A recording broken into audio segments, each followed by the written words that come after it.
What's up, all you beautiful people? We got another episode of The Strange Road. I'm your host, Mikey, and of course, as always, riding shotgun, Bub. Bub, how you doing tonight? Good. Real good. And tonight, we have Stoner the Loner in master control, holding it down, making everything look and sound dope as usual. He's killing it.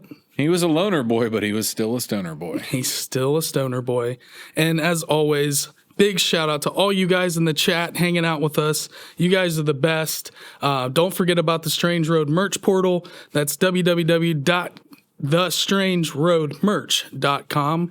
Go check that out. You can follow us on TikTok, Instagram, Twitter at The Strange Road. Check out the Facebook group, Strange Road Hitchhikers. And here on YouTube, all these live streams and premieres are always ad-free. Great way to support the show is with those super stickers and super chats. Please share, like, subscribe. You got to hit that notification bell for all the live streams and premieres and shorts and all the stuff we're putting out. And if you're listening on Apple, Spotify, anywhere you're listening, please give us a 5-star review. Hey, we've been calling out for your help, and you have responded. We appreciate it. Everybody that's rating and leaving positive feedback, we appreciate the hell out of all you guys. And please go follow Necromechanimal on Instagram. He's making dope artwork for our show for months now, and we appreciate everything he does. Yeah. And, tonight, we might as well hop right into it because we got a great guest. I think so. Been kind of following this gentleman on Instagram a little bit in the last year or so, and we've got a lot to talk about. And I'm ready. Had a great pre-conversation, so we're super, super stoked. So our guest tonight is author, researcher, consciousness explorer, and the host of Expanding Reality podcast. Please welcome Brandon Thomas. Brandon, what's happening, dude? How are you? Hey, brother, doing well. Thank you Awesome. so much. This is incredible. You guys run an amazing show. Shout out Stoner. Bub, you're amazing. I love you all. Thank you. He's great, isn't he? I mean, he was ironing out stuff, right before the episode. Just we're dialing it in and buttoning it up. And crushing it. Yeah. He's the wizard. That on the fly troubleshooting, dude, that make your face turn red. Your guesses, everything's, and he crushed it with smooth confidence, by the way. I can't emphasize how easy that process was. I nailed it. Yeah. Good. Shout out. Yeah, we've done a lot of live events and so forth, so it's always that 2-3 big problems that happen 15 minutes before the cameras are going live, and it's like, oh God, somehow Stoner always figures it out every single time. Right. There's never been a time where we went live and something major was wrong. Yeah. Always figures it out. I feel like you could wake him up from a dead sleep and hand him a Rubik's Cube and he'd solve it nonchalantly and just, here you go. I mean, it's so funny you all said that. I figured out how to solve Oh, there you go. 2 years ago because my dad dared us all that we couldn't do it. That's so funny. And I think cannabis, by the way. I'll be honest, I've never awesome. solved one in my life. They are challenging to me, and I have ADD, and I'm not sure I could sit down and put enough time and effort into it. But what I did was I found a video online. It was 7 steps, and I just did that one method. That's it. And I memorized the steps. I wrote them all down. I had it color-coded which way to turn, and I just memorized the piss out of it. And I wouldn't move on until I nailed that step. And I finally did it. What's worse is, my cousin died of cancer 2 years ago. And I'd been working on, I'd been working on this Rubik's Cube for months, and she dies, I think, 3 or 4 months after I'd handed it. And so I'm working on it in her old bedroom right before we go put her in the ground. There's family everywhere. We're in Kansas. It's so many fucking people because it's a small town and everybody knew everybody. My cousin's the mayor, shit like that. Her brother's the mayor, shit like that. So anyway, I'm doing the thing or whatever. It's silent in this house because everybody's wearing black. We're all sad. I fucking get it. I lock in my final tile, and I'd never done it. And I immediately just go, fuck yeah! Celebrating like crazy. And everybody's just like, oh my God, what the hell was going on? And I was like, my bad, I can't read the room here, but man, I'm very proud of my triumph. And so now I can just, whip it. It's not a fast thing like that movie where those kids are suck it. And they're doing 5 at a time.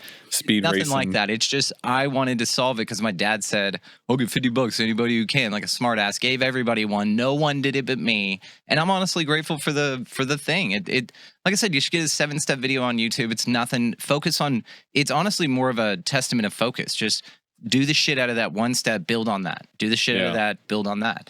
You can do it. I believe in you 100%. I'm down. You got me. I'm not going for the like massive, dodecahedron Rubik's Cube. I'll go for the standard, what is it, 3x3? Yeah, Matrix? 3x3. Yeah. Yeah. Okay. And just I think I can handle work that. with that for a little bit. All right. Yeah. And then just figure it out, cross it off a list in your mind and move on. Love it. Give it a shot. All right. Well, you got the singing balls in your I got those in too. your Yeah. office. You're getting pretty good with those. Yep. You could do Rubik's. Oh, I remember 1997. Where the fuck Right. did you get singing Right. balls? From Oh, 1997. from Gadzooks in the antique store? No, antique store. I love antiquing. I love to find old weird stuff in antique stores that I'm like, oh, I could still use this. Like those are interesting. Those They are like, are. And you look on the bottom and it says Spencer's, That's awesome.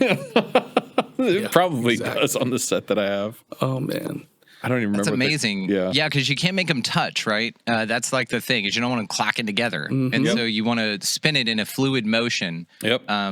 They start Yeah. resonating.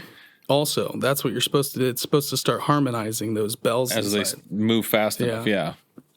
Awesome. I mean, speaking I of had harmonizing, some, but I dropped them. And, yeah, Oh, I drop them all the time. yeah.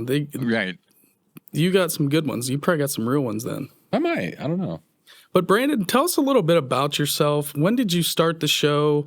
When did you start, writing books and your journals? This journal is really fascinating, which caught my eye on Instagram. So, a lot of the podcasters and people that we kind of network with all follow you, and we've been following you for a while, checking out your stuff. And the journal and some of those things really caught my eye. It's very unique what you have going on. So just tell us a little bit about yourself and expanding reality. Yeah, I'd love to. And again, thanks so much for having me on, guys. You're amazing. You treat your guests so well, just so that the audience knows behind the scenes they're not like dickheads. And then we go live and they're like, hey, it's been an amazing time getting to hang out with you guys, honestly. So Appreciate thank it. you. Much first love, of all. much love. Oh, yes. Same. It's all love. Other side of the coin as Secondly, well. Fuck yeah, and Stoner, shout out. It's been a fascinating ride, guys. It's been 3 years. It'll be 3 years in January since I released this show, the first episode. At first, I had a podcast with my wife and a couple of friends before this. And we made about 50 episodes in. It's completely scrubbed. You will not find it, called The Up and Atom Experiment. I made music for the thing because I'm a musician, as you can see by the guitar. That is not just a piece of art. I use the shit out of it. Took me to China. I was a touring musician for 12 years, all that kind of stuff. And so through all of that, we had this amazing show. I had this, music thing that I would do with it. I made a song about 5G, and I had this persona named DJ Frontbutt, and I just made all these crazy songs and music for it and everything. And it was a blast. And then after 2020 hit or whatever, everything just, stopped. Yeah. And so people stopped coming over to the house. We stopped doing it. And it was a cool concept. It was like an atheist, a Christian, and my wife and I, which were neither, were whatever the fuck. And so what I did, though, was about a few months into that show, unbeknownst to everybody else, I started creating a list. And that list had authors, researchers. I'm a huge Coast to Coast fan. Like, one of my big goals is to be a guest host on Coast to Coast. Mm-hmm. Great show. And so I know. And so my wife and I actually, that's a foundation of our relationship. We've been married 9.5 years. We've been together 13. And early on, we would make these 5.5-hour drives to Houston. And in that time, I'd put on Coast to Coast, and she fell in love. And so it's like it's real nostalgic for us on deep levels. So from there, I had a bunch of these authors and researchers on a list in a green notebook. And so when 2020 hit, I, invited everybody back. I was already ready to rebrand the show and do all that stuff, and ready to chop into this list of people I had on to really follow the interest. I considered our first go at this our first go, and that now we were going to naturally evolve into something dope and awesome, right? Nobody else came back, which was perfect. That's fine. Like, no hard feelings. Everything's awesome. As I was untethered, I moved into only what I wanted to talk about, which is anything. I've had the most amazing scope of guests on, anywhere from somebody who channels Steve Jobs to Neil Donald Walsh, the author of Conversations with God, to Tommy Chong, to Jordan Maxwell. I had him on. He passed away 1 month to the day after we recorded our episode. Like, these crazy opportunities to get just the most amazing conversations in, and it all started from COVID. So thank you.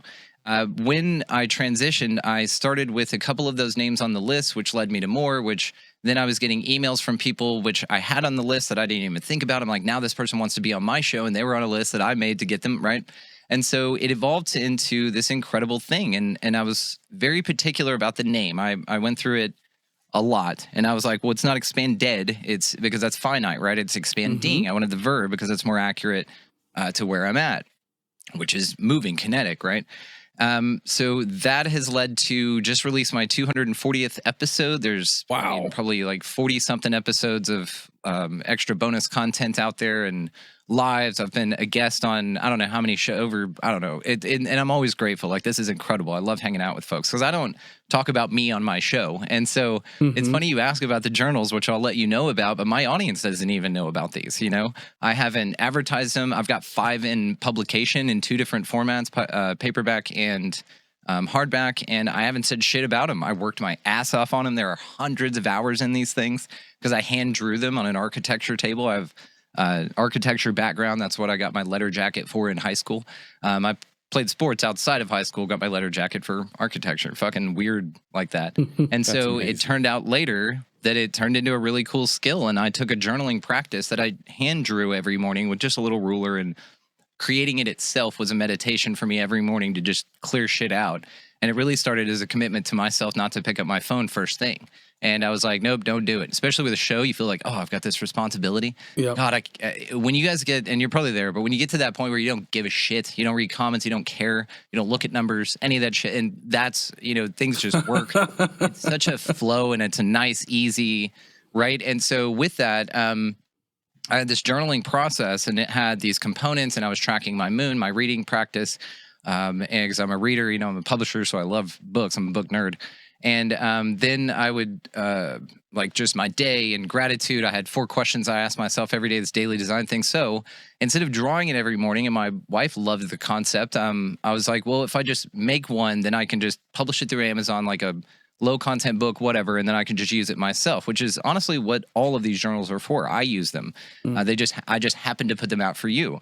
And so, and this is no sort of like guru, nothing like that, because I'm not fucking that at all. I'm actually very, very anti that. You are the sovereign steerer of your ship. But what I will say that these offer, and why I created them and why I found them so beneficial, is because in my darkest shit, what I realized is all the distractions out there and all the nonsense fucking going on was taking me away and pulling my attention out, like dangling keys.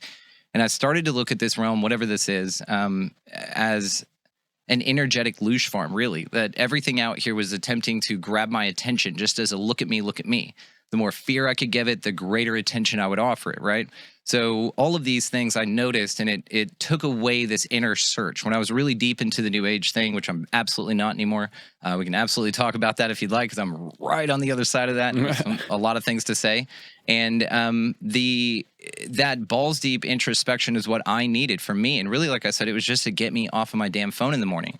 I committed myself to a reading practice, to doing my age in push-ups, sit-ups, and lunges every day, no matter what I'm doing, my age in that. And then I wanted a way to keep track of that, right? So I'd fill in 3 little circles if I did all 3 of those, and then keep a running total. And if that number dropped to 1 again, I felt like a fucking turd, man. And so you can't do 40 push-ups in a day. You can't find 10 here, 10 here, 10, right? And so it became this committed practice to where you start keeping promises to yourself, which is really the foundation to all of this shit.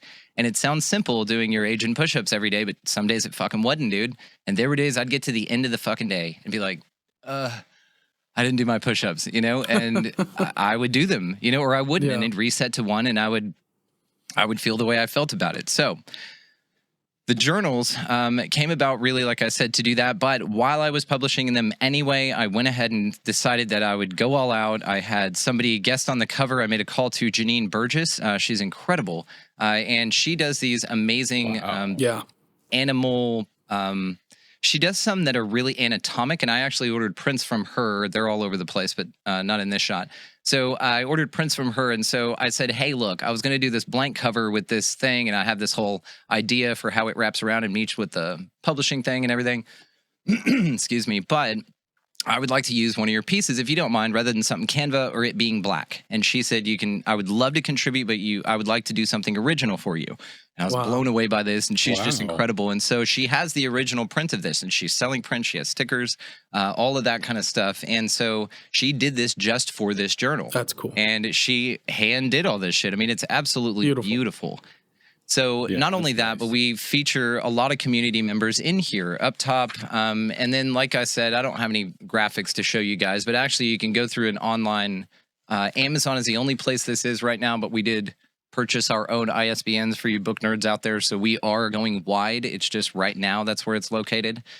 All of the border stuff, like I said, I drew, and then I got like this is the orchestration page, obviously, like what it's all about.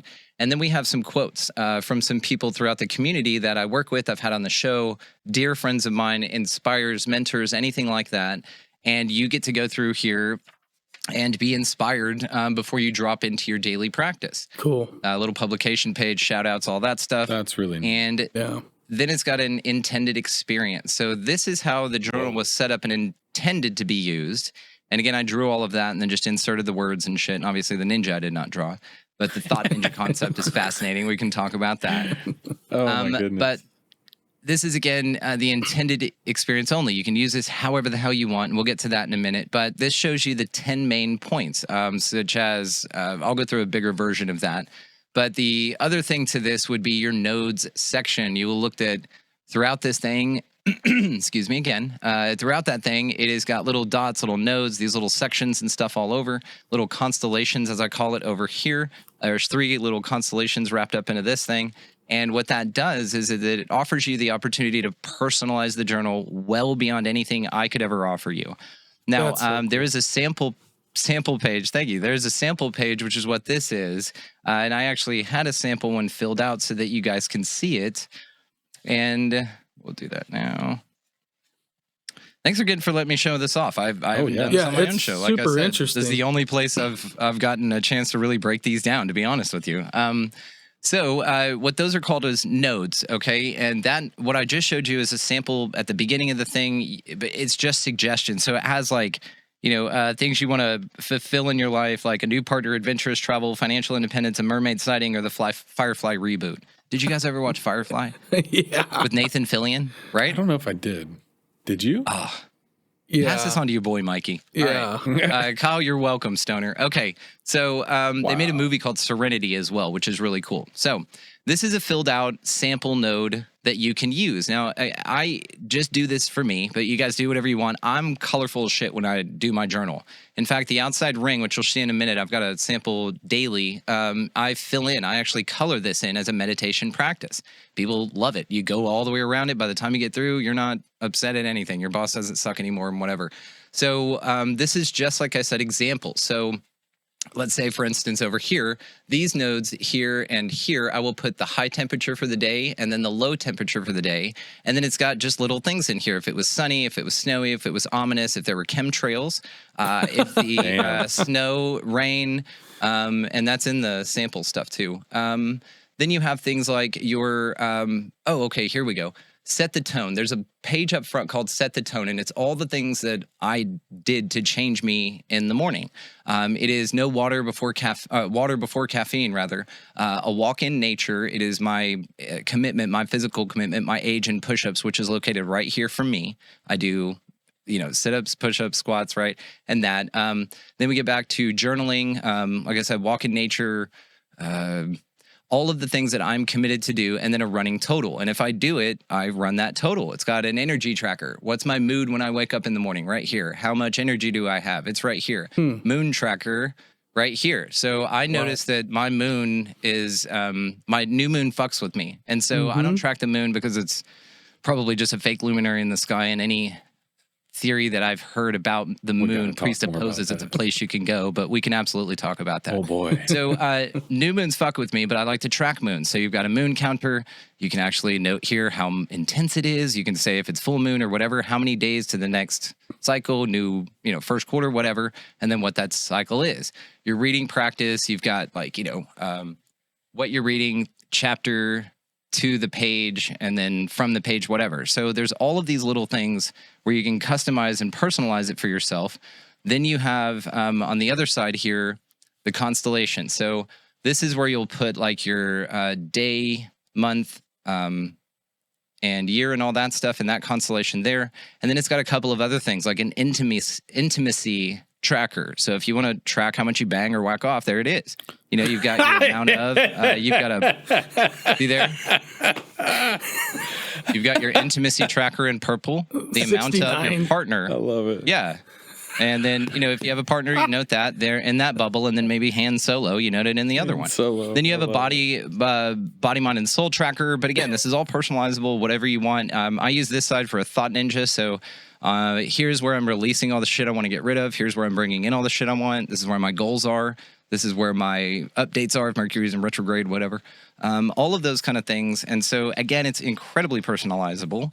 And that was the whole point, because that's how I do it myself. And then this would be one that's filled out, you know, looks like for a day, let's say. Yeah.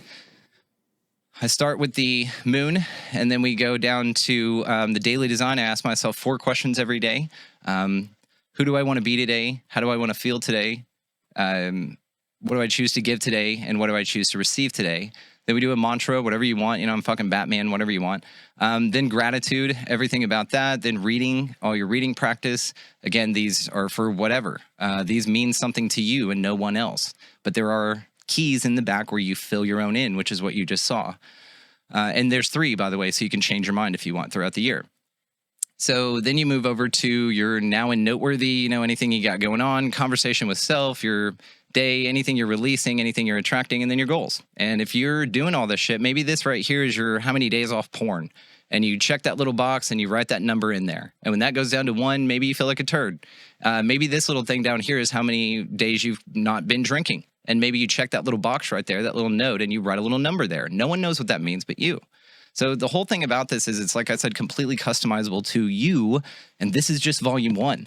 I recently had a guest on named Tom Sherman who had a new calendar, which is fucking fascinating, by the way. This means so much more than just a calendar. It's incredible. He figured out this code, and it's mathematical, and it's beautiful and harmonious. He added a 5th season, which actually balances this out. He and I are actually partnering. I designed his calendar in that style for the bottom of it, and then we're doing a daily with that. And my second volume will include a spot for you to be able to track time the way his calendar presents it in that as well. So we're already moving on to volume 2 with this. This is volume 1. And yeah, so that's the beginning, and that's just the mindful expansion one. Do you guys have any questions before? Very So cool. rad, Anything man. else? Yeah, I mean, I've got plenty. that's like the ultimate way to hold yourself accountable. I like that when it goes to 1, then you just, like you said, you feel like shit. Like, man, right there it is on paper. Why I could have prevented that from going to 1. I could have that's kept going. That's the other thing too. Because you know, you give up things. You're like, I didn't do that today, but there's nothing in front of you to be like, come on, bro. You know what I mean? Never know. It's your accountability buddy, which is yourself. Yeah. It's you keeping promises with you. And that's what this is. If I you feel want like- real change, that's how you have to do it. I feel like when I was looking at it, it almost felt like looking at like a circuitry board. Yeah. Like how to wire yourself and how to program yourself. And I'm totally with that because I you know, biohacking, you know, just mentally hacking your own thoughts. I mean, I thought that's about what Bub this is. actually when I saw it. I was like, because I Bub used to used journal to like be a crazy. maniac with when you were doing your like coloring, all your psychedelic I coloring. have a lot of artwork like- that I've done by hand. Yeah, you Did know, a lot of whittling, a lot of coloring, a lot of artwork, a lot of journaling. yeah. And then let's Yeah, the books were talk really cool. because- I mean, I was totally picking up on what you were doing with that, and the Yeah. you know, but it is because if you can put it in front of yourself. I mean, let's look at it this way, right? Like number of days since an accident on the job site, right? Like you Right. go to a construction site, or you know, number of days since we dropped a plate and broke a dish in the kitchen Yep. at the restaurant. Yep. That they're doing the same. It builds, you know, we want to see the record keep going. We want to, you know, and it does hold us accountable if you're putting it into that It'd light be too. interesting to use that just for the show. Like, I'd like to use one for myself. Oh, for the podcast. But use it for like the podcast Yeah. instead of looking at download numbers and views and all that shit. You know, we're focused on this kind of greater picture of really, like Bowser always talks to The us field about. of dreams, if you build it, they will come type deal. Stop Don't- looking yeah. at all this other shit that doesn't matter. Sure. But keep in focus of why you started the show. What is your, you know, what fires you up about doing it. Conversations like this. Yes, exactly. Your goals, right? So you Yeah. track your show goals. So you have all of that. Now, what's cool about this too is at the very end, there is additional pages. So not only do you have node keys, which is what I would call this, you can go in here and fill these in and assign them to be whatever you want. Yeah. And there's 2 of them. So again, you can change your mind. After that, there's 20 sample pages of just a journal. You can have your, time, date, any of that kind of stuff, simple nodes, anything you want at top, bottom, however you want to delineate it, and then fuller sheets. So let's say over here on this day, something fucked up happened or something amazing happened, and you don't have enough room for your little conversation with self, your bullet points, and you want to expand on that. Cool. Flip it to the back. Correlate the day with the same exact day as you use. Maybe even color this outside in the same color and continue on. Now, what's even cooler with that is we did a whole journal with just those pages. So, and again, I hand drew all of these. So we have an entire journal, which is called IE, and I'll get into the names because this is ME, Mindful Expansion, okay? So the ME is there for a reason. This whole series is called the Expansion Series. This particular one, the first book, the morning one, you can do it anytime you want, but I designed it to go in the morning, is Mindful Expansion. So that's ME. So every day you work on me, right? So the whole reason for the abbreviations is to delineate the series, and then you're being me, right? You're saying this to yourself when you see it. You're being me. So you're working on me every time you pick that up. Now, to that as well, because it's the expansion series, the pages in the back of this, if you just love that format, you're like, dude, I'd like a whole book like that. Fucking got you covered, bro. We had Ashley Rose did the cover art for this one, and we actually have 2 versions of this. We have volume 1 and volume 2. Both done by Ashley Rose, and both have different interiors that are found in other books. So if you get to the back of this one, you find the interior for this one. You get to the back of Wisdom, you find the interior for this one. And it's all noted in there so that you can see it. So the IE in the series, which also means in other words, right? IE is the writing bit of this. So I had invited a bunch of authors to participate in the beginning. There's some beautiful quotes in here by just the most amazing people, even Jim Peniston, from the Rendlesham Enigma. The guy who touched the graph and all the binary ones and zeros. Yeah. Yeah. There's Shut Jim's. up. Hell yeah, dude. No way. What I once That's a believed is no great more, and what film. I've witnessed defies all that I have ever imagined. Damn. Yeah. That's deep. And then you've got Dr. Doug Matsky, Mark Ollie, Ronald Kinsella, Ben Tejada Ingram, Mark Gober. Are you guys familiar with him? He wrote an End to Upside Down Thinking and End to Upside Down Everything. Love him, dude. I'll remind me. We'll get you in contact. Anyway. Absolutely. So when you get to the end of this one also, it'll let you know, hey, there's another book, and then it gives you sample pages of that book so that you can check that out for a little bit for yourself to see if you would like another one like that, which we have available for you. And then at the end of that one, there's a 3rd volume that's going to be published here very, very soon, which is the IE3, in other words, 3. And this one, again, is for writers, for anyone like that. And this one is more of a bring me the horizon style. So it's a horizontal. You still have all the customizable nodes and any tracker style that you want at the top. And then you just go to town on it. There's cool. also, so... Anyway, that's the writing ones. And then we have CE, Creative Expansion, and this one's all for artists. This is a sketchbook, essentially. But there are many versions of this. Right behind it, I'm in conjunction with many artists that are submitting art for this. Paranoid American is doing some stuff, and then Patricio with Forgotten Youth, he is submitting some stuff from his artist as well. And the whole points of these, honestly, is community building, but also you building. So I also wanted to display some folks that I know that have made big impacts on me that may impact you as well ahead of your experience in these books. So what we did then is invited a bunch of artists to participate and to drop in sketches or paintings or anything like that. And you actually get some incredible stuff. This guy's on Instagram. Love him. You get some incredible stuff. Also, we offered a quote. So there's quotes from the artists in here. And what it does is it offers you the opportunity to show that, hey, there's a big-ass community of artists out here. And maybe you're inspired before you go through the blank pages in here. It only takes up 42 of 284. There's coloring book pages in here submitted by the artist that did the cover for this, Janine Burgess. And she offers you some amazing things to think about as well. And the deeper you look into these, actually, there's little bees and butterflies. And it's beautiful to contemplate along with a quote from the artist. Here's a couple of those drawings I was telling you about, the things she does. Very nice. Great So stuff. you include these. Yeah, and then even my friend, hey, just throw me a sketch. So that's what I'm saying, bub. I'd love to see you in my next one, dude. I got 2 more in production published right after this, and I would love to include you. There we go. Sincerely. 30 shout out and all that. Let's do it. Anyway, there's that, and then this one, which is the evening one, Wisdom Expansion. So there's 5 guys, and I'll stop talking about the fucking journals if you'd like. There you go. Oh, dude, That's so cool. Really, really. It's so cool because I feel like that's something I'd be like, oh, I want to do this, and I just never would get there. You know what I mean? Yeah. It's like the Rubik's Cube. Like that, or you're like, I need to start with the Rubik's Cube. I got to start small. Start with the Rubik's Cube. I got to start small. You know what it is? Start with, honestly, I will tell you the thing that changed me. My age in push-ups every day. Yeah. Do you work out regularly? I know. run. I don't either. Well, no, I mean, I don't do them every day, but I'm like, I'll do like every other day, right? Yeah. I'll Do your age in push-ups every single day for a month. That's honestly going to be your biggest challenge ever. It sounds dumb. Everybody out there listening is going to be like, oh, come on, I can. And I hope that you go in with that and you'll get beginner's luck. And then at about day 12, maybe 15, you're like, fuck this. No, I'm going to be sore. I know I'll be sore. Well, you're not even sore. Yeah. Just it's a pain in the ass. It's something to set time aside to do. That's going to make you huff a little bit because it's not something you do all the time. It's just a fascinating thing. That's what changed me, honestly, was my age in push-ups. And that's that changes, right? That gets more challenging as I age. So, but I think it's a good, bar to set. It can be of whatever. like, hey, if I can keep doing this, because I do, I like to stay in shape because I want to be able to do stuff. Like if I want to go throw a Frisbee in the park, if I want to go ride my bike, if I want to go swim, jump off a cliff, whatever it is, I just want to be able to do stuff. That's the only reason behind it. So it's like, I still run from time to time. Now that it's cold out, it's not happening. Yeah. It's just that motivation is gone. But now you can do your push-ups. I might have to get back in rock climbing too. Dude. Rock climbing's so good for I'm me. there with you on all of this. I'm one of the most active motherfuckers you'll ever meet.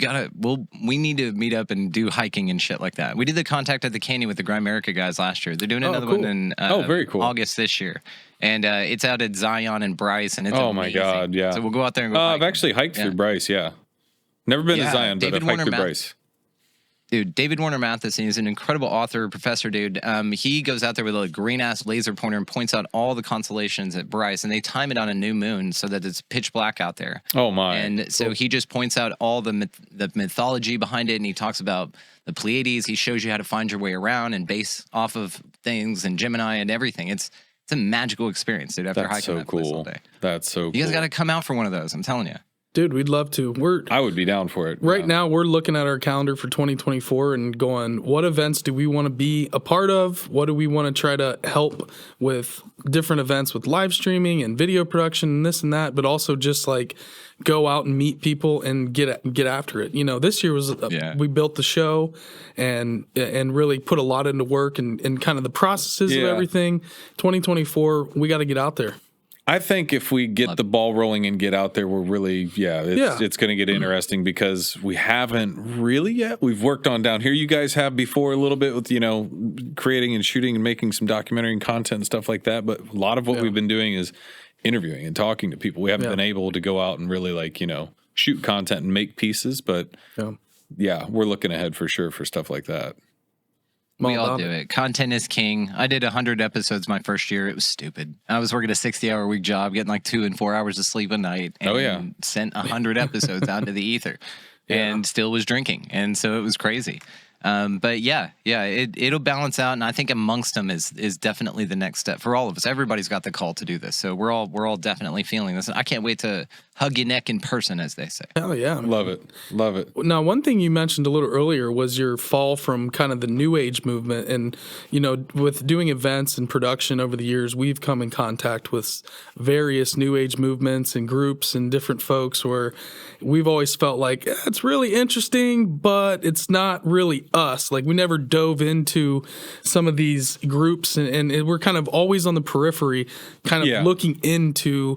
I don't want to, call anybody by name or group by name or anything like that, but we've been around it. So I'm curious to hear about your journey from, like, what exactly were you involved with, and when did you realize that, whoa, this is either not for me or complete bullshit, or how did that go within yourself? Yeah, how did the rubber meet the road in that scenario? The rubber has met a lot of roads, man. I've had a lot of rubber that's met a lot of roads. Dude. You're on the strange road, buddy. Oh God. Well, let's travel it a bit.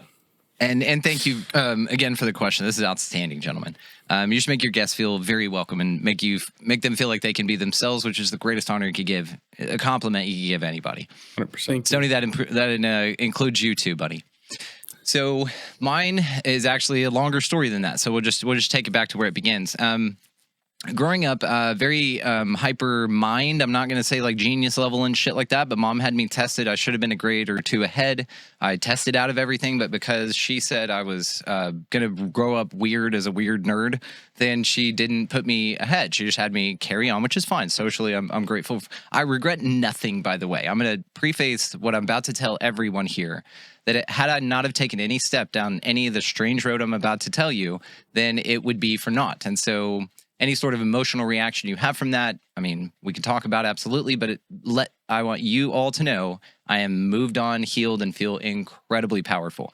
Never more so than I do at this moment right now. So the challenge then grew whenever everything was like awesome growing up. I don't remember having like a weird childhood until high school. And then when high school kicked in, like a lot of kids, you sort of gain some independence and you're just like, what the fuck's going on here and all that kind of stuff. But I grew up in a small town. Like I lived in a suburb, but it was still a small town called Keller, Texas. You can look this place up now. It's massive. But if you looked up the population in 1997, that's where I was. And so it was a very small town. I was going to go into my junior year in high school at Keller High School. I was super pumped. I was on the varsity tennis team. I was in architecture. Like, so my nerd always showed, right? Yeah. But I was always very athletic, right? So I still played soccer and all that kind of shit. So then we have this move down to Houston from this small little town where my graduating class was like 65 people. Yep. In 1998, a friend of mine driving to school shot a deer on the road, threw the deer in the back of the car, went and checked in, and then went out and had it processed and came back. You just kept guns in the back of your window. Nobody cared. And this isn't the 50s, guys. This was 1998. So we're doing our thing. Then we have this huge move down to Houston, which just ripped us apart. Like, it just really challenged everyone. It was, I think, our first family's dark night of the soul, right? Because we were Christian. We were crushing it at that vacation Bible school, the whole thing. I didn't know what weed was. It was never something, even at the age of 16, I had no clue what that was. I knew drinking because that was whatever, but no one around me was that. And I didn't catch any references to any drugs at all. I was the most straight edge, white little straight laced kid you could ever meet. So I moved down to Houston from a 65 graduating class to 1,060 something graduating class, which is a huge culture shock for me. Time periods between, intervals between classes was like 10 minutes instead of 5. So it was like double the amount of time. I was like, that's cool. They're like, no. You're going to need that to push your way through everyone to get to your next class. Like crazy shit. Jesus. And so I get down there, we do that. And in that time I discovered pot. I also discovered, at first I was me and I just fit in with the crowd that I was already at. I was playing sports. I actually coached an under 6-year-old girls soccer team because I wanted to get involved with the community. My dad coached and refereed. I refereed soccer. So that was like our thing as a family. My brothers did it, everything. And so I wanted to coach too, right? And so I was like, well, I can go up there. They're going to have a little boys team. I can just fucking coach. It'll be fun. It'll look good for college, all that, right? And so I get this under 6 girls team and I was like, no, I wanted a boys team. They're like, this is what we got. If you want to coach, this is what we got. So I did it, volunteered, ended up doing 3 seasons with them when I moved, and then the 2 in my senior, and then I was gone. But had a blast with that, like this amazing thing. And then my mom flipped out, and she started going really nuts in a way that she didn't react to the move good at all. I'm the oldest in our house, so I'm sort of the rebel anyway, but even this straight-laced A student, architecture, tennis, soccer, coaching girls soccer team, all this kind of shit, right? I started, experiencing marijuana and finding out what that was all about. It did not affect anything. But at the same time, my mom did this absolute spiral mentally. She really had a challenge. And again, we're very healed. She was just in my home 3 days ago for Thanksgiving. So we just had a really tough time, and that led to a very tough time. I was a musician. I started playing guitar. I started then meeting with this bad crowd and all this stuff. Still, grades were great. Kept up with the soccer thing, kept up with everything. But I also was starting to experiment and finding out that there was more to life than I was shown in Keller, Texas, and really thinking that this was awesome. really honestly finding myself. This led to, in a 1.5 year period, I did my first psychedelics ever as a senior in high school. I did 2 hits of liquid acid, and it was insane. I had a horrible trip because, boy, that's too much. yeah. Yeah, well, I was 18. My family is still living at home. My mom thought I was out. I had the whole thing figured out, right? Thought I was out for the evening. A buddy of mine had gotten in a wreck as a child, and then they gave this child, or this 18-year-old, still a child, $20,000 to do whatever he wanted with. So he would rent hotel rooms. He got us all these drugs. He was my best friend. So we had this hotel room picked out. Everything was awesome. I start tripping my ass off. I'm smoking. I'm doing everything. And then my phone rings, and my mom goes, "You need to come home right now." That's when the trip went bad. Oh, boy. And so I'm puking, I'm crying. It was a bad thing. And so that was a whole situation that further turmoiled. She did not know that I was on acid because, like them, they were very sheltered too. They had no idea what this shit was. So that was traumatic events. Then I'm already mind expanding into that. Like, what the fuck is going on? You know, sort of figuring out that religion's not for me. I'm very much calling bullshit on that. Also, when I was 18, right before I left, I got a job as a waiter at Chili's because I turned 18 early, like in September. Again, why they wanted me to advance.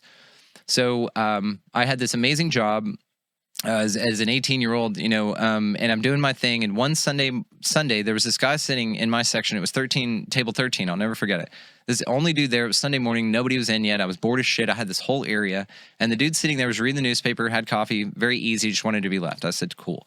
I walked by one time and he snuffed at something that he saw. He goes, can you believe this shit? And I said, what? You know, because he asked me directly.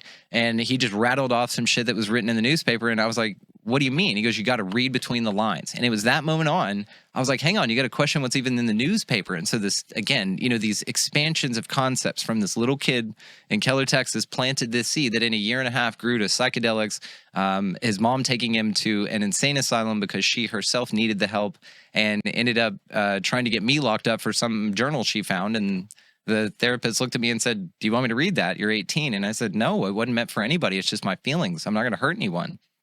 Handed it back to me. Mom had a fucking meltdown. And it was about that time the physical abuse started. I was dumped on the side of the road and left to walk miles and miles home just because she was angry at something, right? Chemical imbalance. And again, I'm not dogging on my mom here. This is a direct chemical imbalance. She's got help and all that. But this is the story. She then just melted down pretty bad. Then I just started getting hit. I would get drug out of my bed in the middle of the night and just get the shit kicked out of me. Now, when that started happening, I had 2 younger brothers in the house. And so I was sitting there, older brother, going, well, it's only going to, if it's occurring, then I'm going to keep it on me. So I started acting out more, right, as this way to enhance the light angels that they were, and then to focus the rage that she obviously had and had no other outlet for on me. And I was successful in doing that. It drove the most massive wedge between our family because the brothers thought I abandoned them. I was nothing like that. I was trying to protect them, but how do you say that, you know? And so it culminated in one evening, 2 days after graduation. So I've got my fucking diploma. I made it through that shit show. I, have no car, anything like that. And then my mom just pissed off about something. I'm in her room because I needed a talking to or some shit. And then all of a sudden, bam, right hook to the ear. It sucked so bad. This one right here. And then I fall back, and then now my mom's on top of me, like choking the shit out of me. Like, I don't know if you guys have ever seen your parent sitting on top of you, like enraged and looking to end you, but it's a weird feeling. I got to be honest. Imagine. So what saved me, and I never hit back, I never fought back. What saved me was my grandma ran in, her mom, and pulled her off of me and said, what the fuck are you doing? And that's G-Ma. Like, G-Ma and I, we were the tightest ever. And G-Ma comes into the story later again. But G-Ma and I were very, very tight. She was actually in town to see me graduate. And so saw me get graduated. I never told her. I never told anyone. So this is her first introduction to that something like that was going on in the home. Wow. And this entire time, there's no God. There's no angels visiting me. There's no comfort. There's nobody I've got to talk to. That moment, what occurred was she booted mom off. I'm, crying my eyes out. She's frustrated as shit. I walked upstairs. I packed my bags with two bags of clothes and whatever I could stuff in them and my guitar. And I fucking left. And I was on the road for probably 6 years. I mean, I'd touch base here and there. The brothers and I maybe saw each other. I stayed in some weird fucking places. I made some interesting decisions. And it was a crazy fucking ride. And around that time, directly after I moved out of the house and was in this fucking shit show of just what the hell is life, everything, right? I was handed the book Conversations with God by Neil Donald Walsh. And this motherfucker gave me an introduction to spirituality. And this guy was the reason, I say that I'm not an atheist. He wrote about, I don't know if you guys have ever heard this book or this series. It's a 3-book series. He's written 39 books in 37 different languages, or maybe that's the inverse of that. This is the one I highly recommend everybody start with if it's something that you want to check out. Essentially, the story goes, he was an older gentleman, fired from every job, homeless, and just asked God on a piece of paper, wrote it, and then picked up the pen and he got an answer. So it's a dialogue between him and what he calls or feels as God, and it changed me. There are concepts in here like you're everything, and this unity consciousness idea, which I'd never ever heard of before. He also explained that Hitler went to heaven, and because there is no hell, meaning that you can't fuck this up. He made sense in the way that I made sense of that. God wouldn't give you, if there is one, God wouldn't give you free will and then punish you for eternity for using it. That made sense to me. And so when you start to see this book answering questions the church could not, it was easy for me to grab on and to go that way. And I studied this as a discipline, this and others. God, this led me to so many things. And there are so many practical things you can grab out of here without needing for it to be a conversation with God. You don't need it to be. It's fascinating. There are still things I say and quote. This is probably the most quoted author by me. Lately, it's Howdy Mikowski, but that's another thing because I'm on a whole different thing. But this actually really, really soothed me in a time I didn't have a mom. I didn't have a dad. I didn't have a home.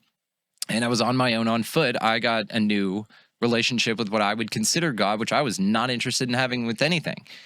So it led me somewhere and it felt great. And I followed that path. I then got into this manifestation idea with The Secret. Never manifested shit, by the way. And no matter what myriad of things. So I must have been fucked. I'm broke, right? I'm the broken one and I can't get it right. But I have things to say about that. But through this all, I've been a psychonaut. I'd take, 10 strips of acid and a bunch of ecstasy at the same time. I call it candy flipping for the kids there. And it had an amazing experience. Like my first time I ever did mushrooms was in Huntsville, Texas. Vegas, Texas. The only thing to do there is to do drugs. And I was a performing musician, so I played there. And I wanted mushrooms. I'd never done them before. So I was like, you know what? I want to do fucking mushrooms. This dude, I handed him $30. He handed me a bag. I was like, cool. Knew nothing about this. I go home. I try one. It's horrible. He goes, maybe blend it up with some Kool-Aid. Got it. So I dumped the entire bag into a blender with Kool-Aid and water and ice and blend it all up and choke it down. No. Or ended up being 14 grams. Oh, no. Choke this shit down. It was only 30 minutes in my body before I could throw it all up. But that made an impact. And I had an incredibly visual trip. It was amazing. So this whole time period, I was expanding consciousness in a lot of ways. Psychonaut, definitely conspiracy theorist. That dude with the newspaper led me to movies like Zeitgeist and Jordan Maxwell's work and things like that. So definitely already on the, I'm being fucked from every direction. Where can I go to not be fucked? And it turns out nowhere, to yourself, actually. But what's interesting about that path is that through this, like love and light, it's going to be, there's an opportunity for things to change here, and I can be an actionable participant in that change, is something that I see as a destabilization tool. A lot of it put in place, a lot of the spiritual and metaphysics stuff is put in place by the Satanist church, by the way, the manifestation specifically in the 90s. Mark Passio talks about this. He's got a 7-hour rant on YouTube, which is fantastic. And he talks about how in the 90s, and this is all full admitted, he was a Satanist, actually. This is why he knows. I am right there with you to question the validity of anything he says, but it's an interesting perspective because his firsthand account backs up some stories that you also hear in the other, which is why we'll use it as an example here. He's talking about how they were bragging about how destabilizing it was, the concept of manifestation, which they're injecting in something into the New Age community that's just going to shock everything. You see this in the UFO community. Richard Doty is one of these guys. He's openly admitted CIA guy that walked in and said, I gave a bunch of false information around. Yep. And that was to lead you astray. So then what is anything, right? Even Flat Earth Society is allegedly government ran. That dude is just a pawn for the government. So he's giving you tons of weird misinformation that take validity away from an idea that I think actually has legs, not necessarily the way in which it's approached, but I think that there's a lot to say about it. So through this path, through all of this, it has been I mean, fucking wild, guys. Through all of that, I end up, I mean, the short to wrap it on the story there is out and about doing my thing, get an invitation to go to China with my music. I was playing in Houston. I was doing all these gigs and stuff like that. Labels coming out, inviting me to come perform. And thank God I had great mentorship and some great local musicians there that have been doing it for years. And they just kind of took me under their wing and said, hey, watch out for this, this, and this. I saw that, and that, got out of bad situations with confidence, and I'm grateful for it. So didn't get sucked into that rabbit hole, but definitely took up the invite to go to China and move around. After China, I came back and I get a call from Gma, my grandma. Now, I was 2 weeks into going back to a second tour of China where not only for a month, it was going to be 2 months this time and be even bigger. They loved it. It was great, right? And so I get a call and, hey, doll baby, I'm dizzy and I can't stand up. She lived by herself in Fort Worth. Mom and her didn't speak because they all thought she was crazy. And I absolutely adored her. We were the black sheep. And so I said, okay, cool. Canceled my tour, threw everything I could in my truck and my 2 dogs and shagged ass up to Fort Worth. And that's where I was, and then found out, I needed to diagnose it and get her to the right people. There was a family member trying to take all this money from her. I needed to get a power of attorney at the age of 25 for my grandmother. I had no fucking clue what to do, but I'm the only one that could take care of her. So I grew up, right? You step up. And so got power of attorney, ended up finding out she had Alzheimer's, which was this crazy fucking thing. She never forgot me, but it was a crazy fucking thing. Ended up with her in the home, and she passed away. Then I end up with this property that she had, this house of hers and all this stuff, and in Haltom City, Texas, and then ended up going, okay, well, I got to get a job now. And this 26-year-old, right, for the first time stepping out into this life has now to get a job. I go work retail because it's easy and you can do that and they don't drug test. I ended up meeting a young lady that now is my wife, met her 13 years ago, which is where we are in the story. Then moved up and said, you know what, we want a home, we want to do things. I'm going to quit smoking pot. I'm going to really get my life together. Did that. 9.5, almost 10 years, I worked for a beer company called Ben E. Keith. They're a Budweiser distributor. I went from line cleaning technician, the lowest fucking thing you can do, up to, driving the trucks. I was on a beer truck for like 4 years. I drove a big ass truck. I can slang those fucking things, by the way. I drove at the airport, DFW airport. We'd drive in between everything. It was great. And then up to sales. And I would like wreck it at sales. I got to a point with it. My boss was like, yeah, you're crushing, dude. You're number one in everything and all that. And I go, cool, where's the next step? And he goes, oh, yeah, you're already making more money than me where you're at. And your next step is to get a degree and then to sit in an office and do beer numbers all day. I was like, get fucked. And along that time, the podcast was already doing this. And it was whenever I figured that out, well before I should have, by the way, 0 members participating, I quit my job. I took the leap of faith in December of 2021 or 2020 and quit. And I've been out 2 years now. The show's been going for 3 years. I quit drinking 2.5 years ago, which is a whole big thing. And it's been a wild fucking ride. And then to catch you up, I guess, from there, just recently, literally this last birthday, I just turned 41, September 18th. And I just had a thing, dude, starting January 20 or June 21st, the summer solstice.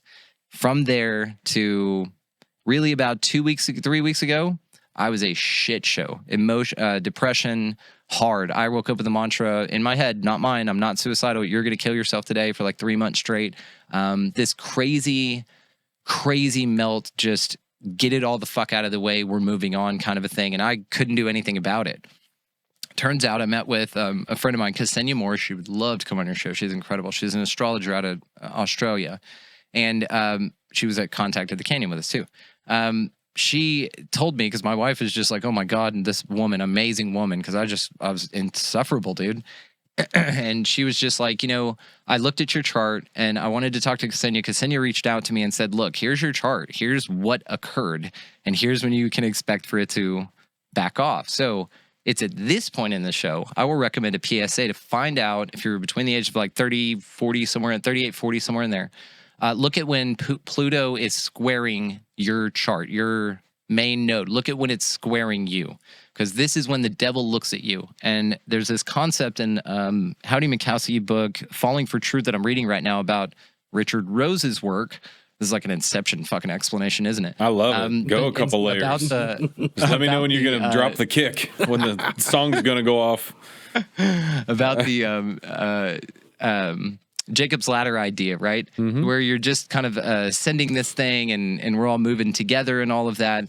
And it's just again, when you're diving into concepts like this, you go really deep with it, and I went deep, and it destroyed me, which I'm grateful for, because it brought me over to a way more sovereign place. You know, I looked at the destabilization that I was in. I was in an imbalance. I didn't have any power. I was an disempowered, empowered person, disempowered, powerful person, and it sucks. It is going to occur. You need it to shine some weird mirror on your ass, and it's going to suck ass. I highly recommend you go to an ashram or something, or go to India, just 2-3 months, just get out of the way. So it was my Pluto square, and then Saturn and Uranus were doing something else. So I got these 3 huge dicks from the universe all at once, plus eclipses, plus all this shit. And so I was sitting there just going, how did I not know about this? Why, did this suck so bad? But what it gave me was a cleanse of this new age, man. It cleansed me of this idea, because what it showed me plain out is why I was failing at manifesting, at doing it right, at not being the in alignment and the vibrational match and all that kind of shit, is because it's not real. It's not a real thing.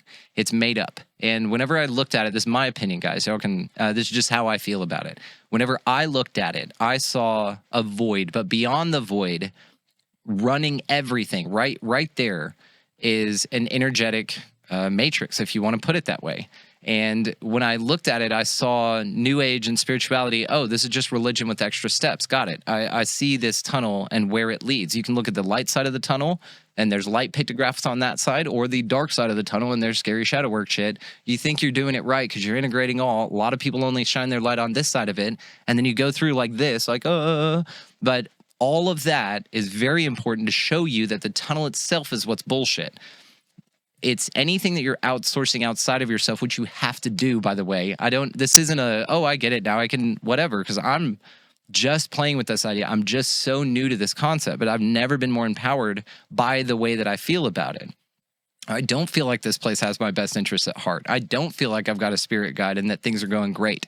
I look around at this place, it's a shit show. It's a catastrophe, and I'm no longer going to spiritually bypass my way out of seeing it that way, because that's what was occurring. Oh, it's for you. It's you. Even the solipsism idea, it's wonderful philosophically, but when you look at it and you're sitting there saying, I'm the only one here, so I can do whatever the fuck I want, it takes ownership and responsibility out of you actually being actionable here and a participatory member of this reality. Right. It takes you down. It could possibly be extrapolated out to where now all your focus is to manifest whatever and step along the way and snake oil salesman your way because it's part of the path. And then, but people signed contracts, right? Well, people signed contracts to come here and do this, so it's part of their karma, and I'm fulfilling their karma, and all of these sort of stories. And I really just see this whole huge fucking thing as a play, right? It's just a play. It's a balance of energies. It's this options of experience, but it's a dark one. And the dark is death by 1,000 cuts here. It's not all at once and right away. For some people it is, and then there's a resilience that comes from that. But it's this death by 1,000 cuts. It's the little things. It's the your turtle died, or it's the mom didn't love you enough, or it's the not being able to get that thing, or it's the not getting that promotion, or not being loved enough, or being worthy enough for yourself, or not just being able to quit drinking, or just not being able to do my agent push-ups every day.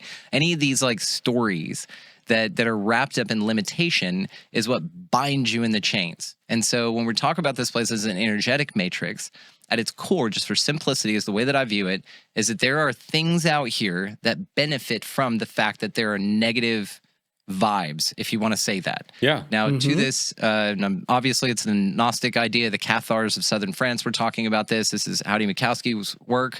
Exit the Cave, by the way, he reads for free on YouTube. If anybody wants to check that out, it is in parts, but I highly recommend it. Just buy the book. It's phenomenal.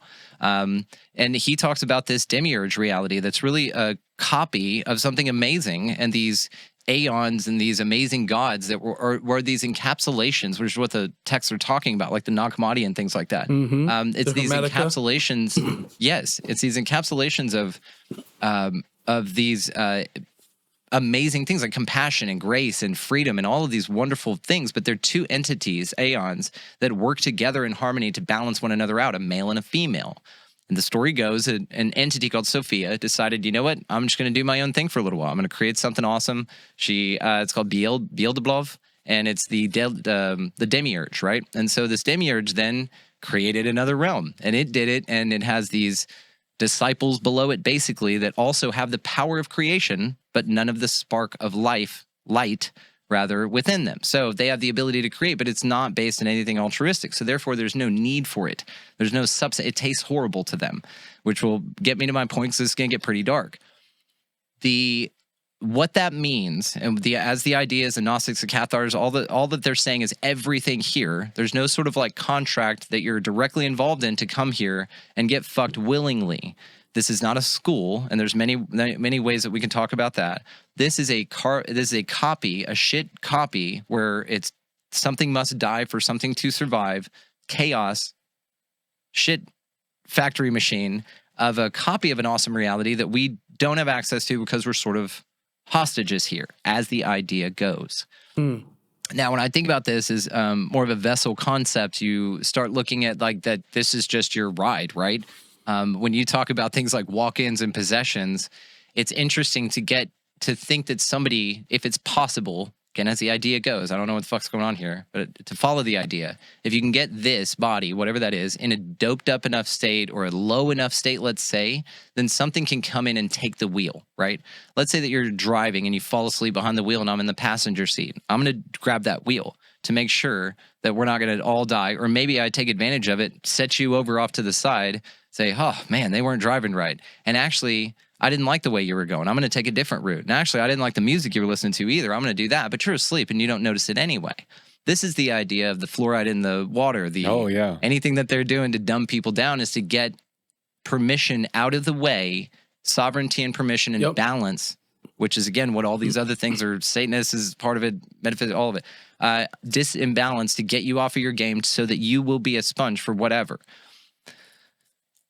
When you, again, look at it like an energy thing, sort of like the Matrix, there's this concept, Dolores Cannon, a lot of people talk about, especially in the New Age community, of going from 3D to 5D. Oh, right? yeah. You're going 3D to 5D. Ascension. Oh, guys, we're doing That's the ascension cults. We've been around some of those folks. Yeah. So what about 4th D? I mean, last time I was checking, it's 3, 4, 5, right? So what's 4th D? Where does that come into play? I've always wondered that. Because you always hear about like the reptilians in the lower fourth dimension. That's where the lower vibrating entities are. But if they were lower vibrating, why are they in the 4th dimension above us? Like, where's the they're not. They're not lower dimensions than us. They're in the lower 4th dimension. That's where they're at. They're not in the higher 4th. Well, I'm just paraphrasing here. I don't know enough about it, but from old David Icke. Yeah, and allegedly there's levels to that, right? So let's say the lower 4th dimension. In my mind, that's 3rd dimension, right? And if 5th dimension's right here anyway, what may be occurring is that these entities are all around you. Our vision is shit. Our audio is 20 hertz to 20 kilohertz, and then that dills out over time. So your vision is so narrow, all of your senses, and they say you've got 5 faculties. I would add that 6th, which is this intuition. Yeah. It's the thing that wakes you up in the middle of the night in sleep paralysis. You know something's going on, but you can't do anything about it. There's this sense, right? So there are so many ways, again, to encapsulate this idea. But when you look at it as a realm ran by archons, it sort of leads all the questions I've got about Bigfoot, UFO, anything like that, your grandma visiting you, near-death experiences, completely manufactured just to shuffle you back into the soul trap, right, is the idea. So all of the things here that you talk about could be the manifestation of these things called archons, which is what the arch and archangel is allegedly for. And the demiurge, this Beelzebub, was the first archon. That's what Sophia created, which created this realm. So when you follow the idea of a soul trap, when you follow the idea of a soul trap, then that is what occurs when you leave this place. That light, and you'll find several movies that say, don't go to the light, don't go to the light. A couple of them, that light at the end of the tunnel is not heaven. A couple of these little slips in, little revelation of the method within things that you can see all around you. Even the idea of archons, whenever you look at a movie like Dark City, there's a line in it and the guy goes, "We know you because we use your dead as vessels." So if you think about, again, back to the idea that this body, this meat suit, whatever the fuck this is, we all kind of agree that we are ran by something else. We're not this body. You can maybe get to a point, even philosophically, to say there's something bigger animating this. When I die, the lights go off, that thing vacates this body, whatever that means. So if this is an inhabitable vehicle, who's to say what you are? Maybe you're a damn lizard turd that's jacking into this vehicle because this is the operation that we use here. This is the vehicle that's driven here. This is the thing. If you were walking around in a big lizard thing, it'd fuck everything up, right? And maybe there is time for that, and we could talk about that too. But if this is sort of like a game or a reality of experience, then anything tapped into this avatar would be whatever is tapped into this avatar. I think that we all can agree that you've seen some people, you may refer to them as NPCs, something like that, but you see these people, even like the folks on bath salts on the news that shoot people's faces off and shit. You're like, what is that? That's a crazy person on drugs. Maybe it's something that they got their body, their vessel to so low that they ended up being dead. And that's what they're referring to in Dark City. Right. We know you because we use your dead as vessels. The same thing as being asleep at the wheel. If you're asleep at the wheel, something else will take over. Completely. And what is that thing? Now, to the New Age community part of that, I refused my first offer of a session a few weeks ago for Reiki. Somebody was, hey, can I give you Reiki? Absolutely not. You know, we asked a little question and answer. Who's your guide? How do you trust your guide? What do you know about your guide? What do they tell you? You know, what are the feelings? What's their true intention? Have you asked them any of these questions? No, of course not. This is my guide. Why would I do that? It makes me feel good. I'm like, dude, I could take ecstasy. You know, that feeling is manufacturable, especially when you start looking at it to the level of that everything here, because this place is all mental, everything here's job is to fuck with you and for you to go, And just like Thomas Jefferson said, the price for freedom is ever vigilance. So you've got to really be on your shit with this. Now, on the other side of this dark speaking path, my language. Yeah, the universe is mental. I mean, that's the Hermetic text. That's the Emerald Tablets of Thoth, the Halls of Amenti. That's all of those threads from Hermeticism is really what the foundation of so many, and it's beyond New Age. Like the Hermetics is like the foundation of basically even Christianity and all of our religions. Yeah, we were talking about this pre-show in the office. Right. We were breaking this down. Yeah. So that's funny. wild. Yeah. That is funny. Yeah. So we've had a lot of synchronicities lately. No, so. I'm feeling what you're throwing down because Crowley, do what thou wilt, thou shalt be the whole of the law. Like he's telling you, you're a god. You can go and do anything that you want to do. And like you said, with those up in your head, well, how did Crowley end up? A drug addict, broke, alone, completely alone. Did he? I don't know the. Yeah, I mean his work lives on through his writings and so forth. But he ended up in a hole of depression, and you know what I mean. So I completely know where you're going with this, in a sense of like these are a lot of things that I've been thinking. We've been having conversations about lately too. Well, even to like your journal thing, right? Like. Not that journal right thing, there, but guys. The journal, right? Yeah, Exit the Cave. I'm going to check that out. But in the journal, I don't know if you had said it in there, but it's like your energy level when you wake up in the morning or this or that. Like I was telling my wife that like when I wake up in the morning, like I am like preloaded, like how my mind is and what the setting is for the day. It's like going into Netflix and going, I want comedy or drama or horror, this or that. I wake up and it's almost like I have a genre on my mind. Like preloaded, and it's really hard to get out of those. I can't really. I just kind of ride whatever wave I'm dealt in the morning. Does that make sense? Interesting. It does make sense. And then the question is then where's the gift in that? Have you found noting the fact that it occurs, why it occurs in you specifically? Have you found a pattern or what beneficial? He's full of patterns. This guy. He's got a lot of ingrained. I'm always worried someday that like a van's just going to roll up with a straight jacket and like then haul me off, and it's not going to be old school, and I'm not going to go hang out with like Will Ferrell and my boy Blue and get into a KY Jelly wrestling match. Like I'm going to get brought into the clinic.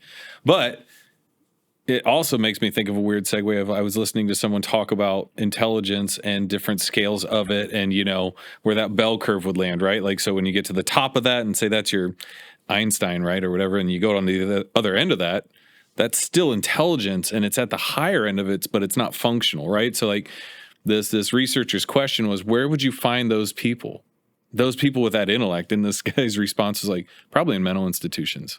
Absolutely. Because they are not living in the paradigm of today, and so they cannot function within it.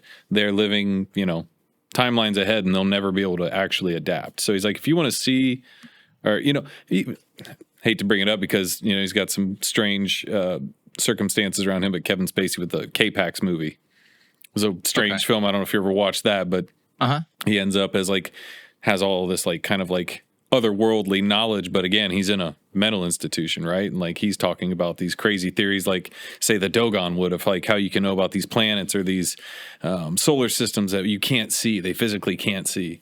So it always makes me think of that sometimes, where I'm like, is it an outside influence? Am I an antenna that's just picking up this signal that's like, hey, this is how you're going to be today? Because I'm not sure. I can try to get myself out of it, but it's really tough. It almost just feels like a filter. But a lot of these things, Brandon, that you're talking about are mixed up into the New Age movement. You know what I mean? It's so hard. Yeah. Like people talk about hermetics and all the astrology. You know, it sounds like to me that you're still tapped into a lot of things from that time, but you're utilizing it with a different mindset, I guess. So nailed it. You know what I mean? You've nailed this. This is the observation to come to here. Because what a lot of folks would say is, oh, you woke up saying you're going to kill yourself for 3 months in a row. Yeah. But it gets darker after that. Like, that's nothing. That's absolutely nothing. But if you can walk through that and you're strong enough, it's absolutely worth it. There is a power on the other side of that, on the other side of feeling like you can be bamboozled at any moment, or that you're waiting for something, or that you have the power to alter the prison in which you occupy. All the desire for that shit, people please, everything dissolves instantly. It's this cascade of bubbles that just pops all around you, and all that's left is this wide open vista of possibilities. But it's from a place of empowerment. It's not from this sort of wishy, hopey, delusional, unbalanced state from either direction, from being very fearful from what I know about what the oligarch and the lizard turds are doing and shit like that, and the shit in the water and the food and the spraying. You track chemtrails in my journal. I mean, it's the shit's going on, but you can't stay there. Mm-hmm. Howdy talks about this Richard Rose guy, and he talks about a pyramid, and that's really what sort of ascension is. And he uses it as a model of a pyramid, right? You have A and B on the bottom portions, and then you have C at the apex at the top. C can't be reached from here. You need to go up A or B. Either offer an opportunity of experience. Let's say religion, and that offers its whole fucking climb and whatever, or science, and that offers its whole climb. Maybe you come to a point where, like quantum physicists like Dr. Doug Matzke, he'd be great on your show. This dude is talking about where the marrying of this, and this is his quantum physicist. He's worked for Texas Instruments for 25 years. Wow. Co-wrote, the only guy to co-author a book with Dr. William A. Tiller. And this dude is sitting here talking about angels and shit, and manifesting creatures and the quantum foam and all this. So this is where this is meeting. Yeah, is from these disciplines, right? And so this ascension path, you walk it, and it's just pyramid. And then on top of that one, when you reach that, there's another fucking pyramid. And then there's another one on top of that. Sort of like the idea of Earth, where it's just turtles all the way down. I was just about to say it, man. Yep. Hell yeah. I love that. So it's pyramids all the way up through your ascension. And it's like religion, and then the physical, and then the mental or philosophical. Like all of it's mental. But really, this is sort of the path. And as long as you can balance yourself, really, this is the game. This is like the key to all of this shit. And don't listen to me. Go get bamboozled by a few snake oil salesmen like I did. Go get a couple of these entity attachments because you don't think it applies to you. Go do that kind of thing, and then we'll talk about it. But what I mean to say is that you can always shift your perception to an opportunity to where you are a sovereign creature. You see dark shit around you all the time, but you know that your energy, being in a dark, disempowered state, is what contributes to their power. So just like the story of the grandfather and his grandson out there that view the two wolves, one named Wolf, one named Love, one named Fear. He says, grandfather, which one grows? And he obviously says, whichever one you feed. So whenever you stop feeding the entity, and I can talk about a little bit more about how I visualize that, you stop feeding the fear, you stop feeding the entity, it stops growing, and therefore you're now a whole being. You don't need that shit anymore. You don't need the carrot on a string that's been leading you through the 1,000 cuts, because this place is rough enough. It's just a fascinating perspective to look at. That has just changed my life from like a very empowered place. I can see it all now very clearly. And I know that I don't have the answers. I operate in this very clear belief. I have one belief, and that is that we all are operating in temporary truths. And that's it. You know, we all have things that we're super certain of right now that it will absolutely change. And then we're going to have another thing that we're super certain of that's absolutely going to change. Absolutely. And that's the only truth that you can count on. But people get hung up on I mean, whether it's history, we talk about this all the time, like hidden history, and the reason why we don't know our history here in the U.S. and in Ohio, and why they've hidden like the Smithsonian and the Ohio History Connection and all these.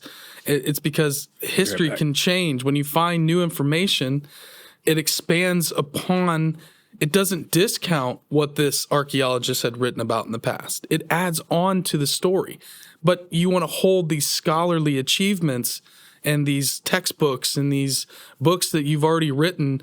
When new information comes out, you don't want that information out because it knocks down or they think it discounts what they've already written or have achieved.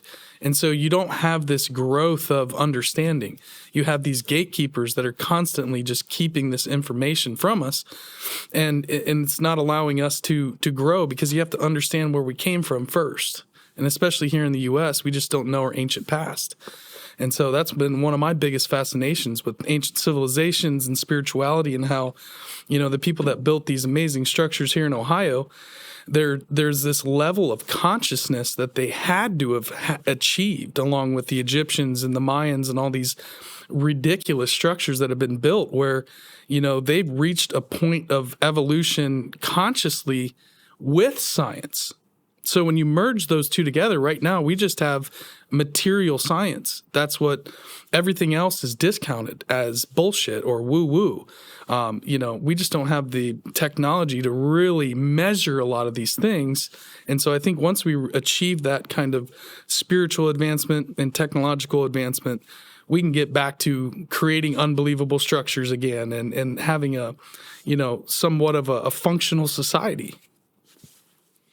The Cathars would argue that is decorating the prison cell, and you should do everything you can to make sure that you don't get sent back to this motherfucker again. And I tend to agree with them, but there is a creator in me who feels that there is a balance somewhere in between the fuck it all and burn it to the ground and everything is love and light. Again, that's your C apex, right? This is your midpoint. And so the pendulum usually swings real far. I don't know about y'all, but whenever I get into something, I go way the fuck into it. And I'm like, yep, this is it. Yeah. And then you swing the pendulum the other way and you have a slap in the other direction.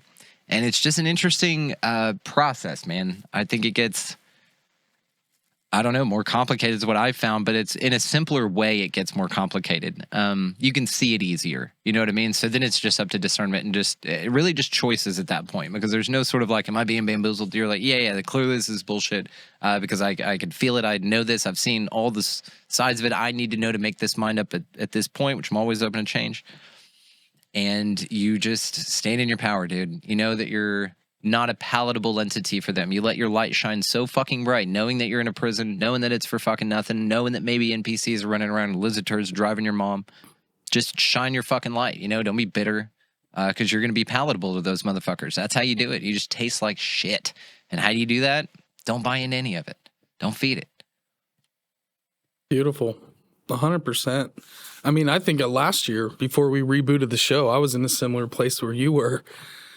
Before we rebooted this show, we were working on getting the studio wired up and the lighting up, and it's like, hey, we did all this, and if it just dies, like, I don't know, it was just tough to live with. It was really, really weighing on me for, months there. And how old are you? Right, 41, same age. Dude. You may check. You may have already gone through it, which would honestly be a bonus. I went through it and just thought I was depressed as shit. I was like canceling everything. I had a Friday Night Live spot on Conscious Awakening Network. I canceled it. I had books I was going to publish, canceled them, almost quit the show. All this crazy, like really dark shit, dark shit, man. So you were killing it, and then you just got in that. Just what do you think you really think? Like, what pulled you into that? Because, I mean, it sounded like everything was going great for you. You had been rocking for, over 2 years with the show. You're interviewing all these amazing people. Like, what could be better? The zero balance in bank accounts, the mowers breaking and not being able to fix them, the financial challenges that my wife and I have incurred as of me just walking the fuck out of my job with, draining our savings within 10 months, things like that. So that's been the real challenge. And do you keep going? And then do you figure out a way to navigate this thing and still do it with a smile? Yeah. And I went back and worked construction for a while. I mean, you just figure it out. But it's this process, man. And It's worth it if you're strong enough. That's the way that I'll say it, Yeah. And I won't claim to be some fucking extra human anything other than anybody else will be. But I was not given the opportunity, I feel, to choose whether I went through this or not. This was happening either way. And it's a strength, you get a strength you didn't know you wanted, kind of a thing. And it's it sucks, but it's the best. I wouldn't change any of it because it slapped me into this realization. It really, really woke me up in a way that's too powerful to ignore. So I'm grateful, and it sucks at the same time, which again boils down to, and this is honestly where I got into this idea of demiurge shit. I started thinking like all of these concepts before. I hadn't really studied Gnosticism much. I had zero idea about Howdy Mikowski. People, you got to get him on, you got to get him on. Never looked at him. Just been busy, And so I finally get to these points in my head, and we have a labyrinth out here. I told you I have 12 acres with my wife. I walk barefoot constantly. I'm always fucking barefoot. And so we have a labyrinth back here that I mowed, and it's like 1,300 steps in and out. You go in, we let the natural grasses grow up. In spring, it's gorgeous. We get these fucking butterflies and shit everywhere. It's amazing. There's little arches out there. And we walk this thing like, I don't know, several times a day. It's in my journal to do a nature walk for at least an hour, and that's where I do it most of the time. I do it barefoot. I contemplate a lot. That labyrinth got worn thin. If you remember, like, who's that duck? Not Donald Duck, was it? The one that was rich, he swam around in the money. Scrooge McDuck. Was it Scrooge? Yeah, remember when he had that fountain and he paced around the thing and he wore the groove in it? Oh, yeah. That's like that was how his this thinking thing room, looked, right? Yeah. Yes. Yeah. 1,300 steps like that. And so it was at this time I started sitting here looking at everything. I'm taking inventory. I'm like, why do I feel like this? Why did everything go dark? I couldn't see love. I'm getting this mantra, you're going to kill yourself. I'm fighting it. I'm saying, no, I'm not. All these things. This isn't my voice. Realizing I have a mind parasite. Realizing I'm arguing with something that's not me. And it was at that point I started thinking, oh, I got this image, man, of this thing glued to my back, like from its torso up.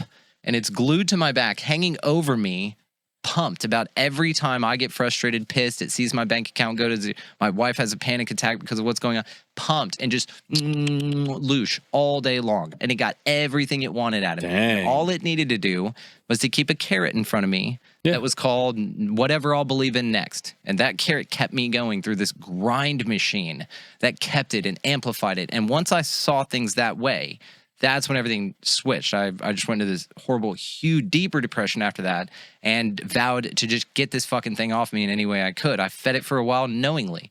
But the difference is I was aware of it. I said, okay, yeah, I know you're there. I see you. I'm shining light on you now. You're not going to be there very much longer. I will be strong enough to beat you. I'm standing up already. I'm not going down. I hear you. I'm going to kill myself. Get out of here. Horrible thing after horrible thing after horrible thing happened during this time period, by the way. Young 27-year-old friend of mine, Grady Keene from the show, he reached out one day. You guys have these folks where you just talk and he'll send you stuff and cool stuff. And we had him on a show with me and Dave Zed, and he sent me candles that he handmade. 27 years old, 8 months off of his antidepressants that he was prescribed by, which he didn't fucking need. He goes and celebrates checking himself into rehab the night before, getting a little bit of coke, wanted to celebrate. Ended up getting fentanyl where he was close to the rehab place and died just like that. Oh, Jesus. 27 years old. Jeez. Man. His mom reached out to me and told me on Instagram because we were messaging back and forth. She said, is this Grady's friend? Something happened. And so I called her and we talked. So it's a friend of mine, Paul Clifford. His son committed suicide a year ago in August, and he reached out, didn't know what to do. We've become best friends. We talk every Thursday. He's in Australia, British guy in Australia. We talk 2 or 3 times a month, but it's these connections. But I started looking at all this real dark fucking shit here and go, hang on, this is a fucked up place. It's a fucked up place, and I'm not going to spiritually bypass or this like this toxic optimism my way through this shit anymore, because that was a great survival mechanism for me, but I needed it, dude. I was 18 years old. I was on my own, and it lasted me, a damn good long time. Took care of my grandma, all this crazy shit. And then we get to this point to where now I'm like, the one thing I was looking forward to is bullshit, but it's the best thing I've ever heard. It's the darkest thing I've ever heard, but it's the best thing I've ever heard. And again, now I'm in this real troll this place, dude. It's all a joke. It really is. It's all a fucking joke. And when you can see it that way, it takes the sting out of it. It takes like it's a horrible joke. It's a grind machine fucking hell reality. And if there was a Christ here, he's already come and gone. This is a post-tribulation world, which may attribute to sort of some of the architecture that you're looking at. Especially when you look at the way that they used to number things with an I or a J in front of them. It's not a 1. It's not 1803. That's 1 I-03. I-803, which is not even that. And 1,000 years allegedly was inserted into this shit. And so there's a lot of confusing shit about our history, man. And just like you said, when they say this building was founded, that doesn't mean that's when it was built. That's when they discovered the motherfucker. So it's just interesting to look at this place as this hell reality, but then to say, I'm not going to kill myself, because this is a dark thing, man. You get to some really dark shit. Dear friend of mine, Mark Malone, America 21 Project. This dude's British guy. He's done more for the U.S. people probably than all of us combined, honestly. He's given was able to communicate and get communities involved to give millions of acres of farmlands back to farmers. He has gotten people to run in local elections, overtake those elections. Had him on the show. He was friends with Jordan Maxwell's caretaker, Brian, and that's how we all met. And just a dear friend of mine. 2 weeks ago, after a horrible battle with cancer, his 38-year-old wife with 3 babies died horribly. And now he is with 3 babies on his own after watching his wife, who he moved over to the UK to be in the US and to do all these amazing things for us. This is a shit reality. This is a shit realm. And when you can see it that way is honestly when you're empowered. It's not when it's dark. It's not when there's no hope, because there is hope. And there is ways that you can get out of this. Plus, I mean, like I said, shining your light bright here is the way to fuck it. That is the way. When you can see it as a prison and you're smiling and dancing the entire time. It's the idea of the prisoners singing as they're being led to the gas chambers, the Jews. It's that idea. You can't take that spirit away. And once that is installed in you, that's where your sovereignty is found. It's on the other side of anything that you felt that you were dependent upon or hopeful of achieving or anything like that. Give it all away. It's all fucked anyway. It's bullshit. When you release, it's honestly when you find everything. You were holding too many things. They were stacked up in your vision. You couldn't see it. So let it all go. You could see very clearly after that. And that's when you could see how many things you were holding, how many stories you were invested in, how many ideas you had that weren't yours. Mm-hmm. But it takes a decompression like this to see it in that way. Tell yourself a lot of stories about who you are, what you are. Oh God! What your family is, where you actually came from. Yeah, you build your ego up to this thing that's like not even yourself. That's something I've been working on for a long time, is like trying to get to the essence of, and you hear a lot of, woo-woo term, your higher self and these, but there is some truth to that where, you really got to kind of let go of all the, and, psychedelics is a good way to kind of break through some of that, meditation, of course. But it's good to freak yourself out every now and then. It's good to go somewhere like our buddy Roa that just went backpack through Mexico and visited 12 or 13 Mayan pyramids and had never been out of the country.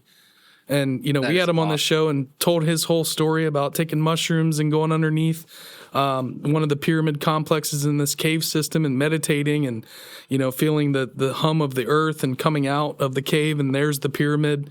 And he had no clue what was really going on. And so, you can put yourself in a situation every now and then. Like right now, I need that. I need to just go freak myself out, or put myself in a, Bub and I went to Sedona in 2010 and did a whole road trip together. And that was one of the jumping off. So I like to put myself in weird situations or go do some kind of a trip, or literally a trip sometimes.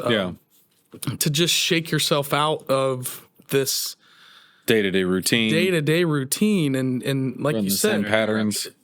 Some people would say, well, you're looking at the world very negatively, Brandon. You don't seem like you have a very positive outlook on what this reality is.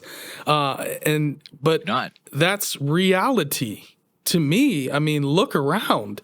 You kind of have to be a realistic pessimist in a way. You're not really. You can be optimistic about your life and where you're heading, but it is kind of a reality that right now what we're experiencing, and there's a lot of good and love in the world too. Let's not discount that.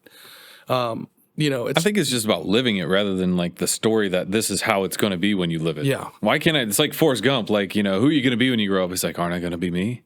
Like, I'm going to just live my life. Like, what kind of life what story of a life do I need to live? Or what experience of a life do I have? Like, I just want to experience it. Can I just do that without having all these preconceived notions of how I have to do it or what road I need to take to get to certain endpoint B that then I've actually made the right selection? Like, there's no way this is all just a crapshoot. And one, you have to pick the right, deity or path to get to the right endpoint. This isn't Plinko like, Price is Right and, we're all aiming for that $10,000 slot and maybe a few put the Plinko chip in the right spot. I don't think that's the way it shakes out. So to me, I was finding it interesting how he was saying, like, what is this place? What is actually going on here? Back to almost like the Edgar Casey type, predetermining your life before you insert yourself into this realm and come here and experience it. But it doesn't sound like you're of that thought process. Where do you think we come from then? Where do our souls come from? Where do our internal drivers come from? Because I agree with that again, that I always think of the little Men in Black guy in the brain, he's driving it around. Like, there's somebody up here driving me around, Yep. I don't disagree. And it's to that line again in Dark City. We know you, we use your dead as vessels. So one could again say that when you're in this lower state that you're being driven, and you can see again, all these folks out there just going absolutely apeshit for allegedly no reason. And what do they say? Oh, he wasn't himself. Oh, they weren't themselves. I was outside of myself. I blacked out completely. Maybe this is what missing time is. I need to borrow your body for a little bit. Sure. You were the closest agent and they Mr. Smith into you, took you on some fucking crazy adventure and brought you back. And that's what the stains on, Betty Hill's dress are. I don't know. Yeah. I can get down with that. But I was wondering, what do you think of what we are? Like, you right now not being in that lower state, me as not in a lower state, Mike as, that question, the where did my consciousness come from, I have no clue, and I don't even know what consciousness means or is or anything. And this is when we talk about the unity consciousness idea and that we're all one and everything like that. I can look at any of the things and poke holes in all of them, and this is an issue for me. Even in the this Gnostic idea that you're going to be hard souled with these. What do they call it? Timeshare archons that are in there to dress like your grandma, and you've got a throat puncher. You've got to, manifest the knife of Ashanti and then cut your way out of the matrix. This is the advice, by the way. You've got to go through a recapitulation. You've got to basically take and go back through every step of your life and make sure you have no regrets whatsoever. Now, in my mind, again, that's a big commitment, let's say, for time. And it could also be an avenue of descent. I don't rule out that the way that I'm currently investigating this reality is absolute bullshit. I'm very much a subscriber to temporary truths. Fair enough. But the idea of where we come from has changed in my mind so much. I have no clue. It's that Roy idea. Is this just the game Roy in Rick and Morty and you're just playing something? Is this that when you die, you put the bong down and you're an alien and you go, that was crazy?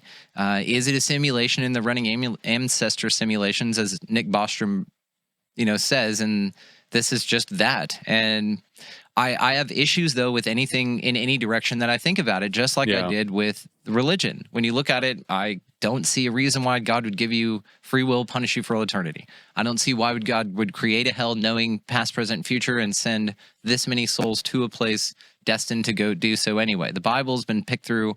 The Bible actually shows you in Scripture that it's the devil running the show here. It's in Scripture. If you read it right, I did this on Tinfoil Hat a couple years ago. You read several points of Scripture that shows you this is an inverted reality. Everything is here is inverted, including what people think their God is. So when you can usurp that, then you get to the unity consciousness thing. Cool. Okay, so I signed a contract to come here. This is a school. I'm learning. And reincarnation is like 99.9% certainty. I don't disagree with that. I'm leaning heavily towards that as a high percentage of likelihood that we just get recycled here or food. And that's why we can't remember. I feel that it's a consideration that some people will subscribe to, that this is a nice place and that they signed up with a contract to come here and to, let's say in some individuals' cases, get raped over and over by their father and their brothers, and then to get sent out into a crack house. But you know what? They have a contract here and they're better off for it. Howdy kind of points out, and some others will point out to the school analogy. And I used to think this too. I bought these hook, line, and sinker guys. And this is why, from this perspective, looking at it 90 degrees off, it looks a lot different. whenever you look at it as a school, one simple thing, stinging nettles. If you're out to make stinging nettle tea, you need gloves to grab those things. Why can't you remember that from lifetime to lifetime? Why do you need to sting your hands every single time that you reach out for that one particular plant that we find here on Earth? If the story goes, we do reincarnate and all that stuff. Why do you have to find out that snakes are venomous? You know, why do you have to rediscover simple things that really could make this a school? Why don't I remember my last life and then apply that information consciously here? I don't have access to it.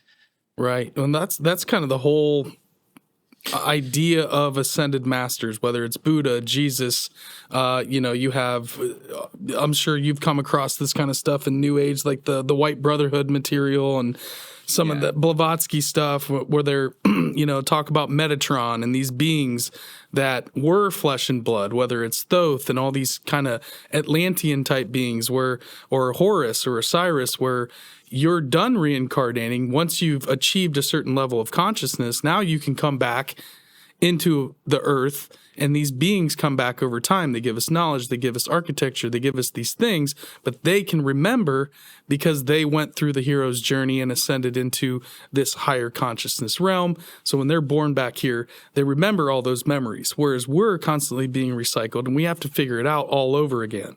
Again, just ideas that I've always thought were interesting and strange, but they have a whole list of these ascended masters. Right. And it's just weird stuff that it's like. That's what I say.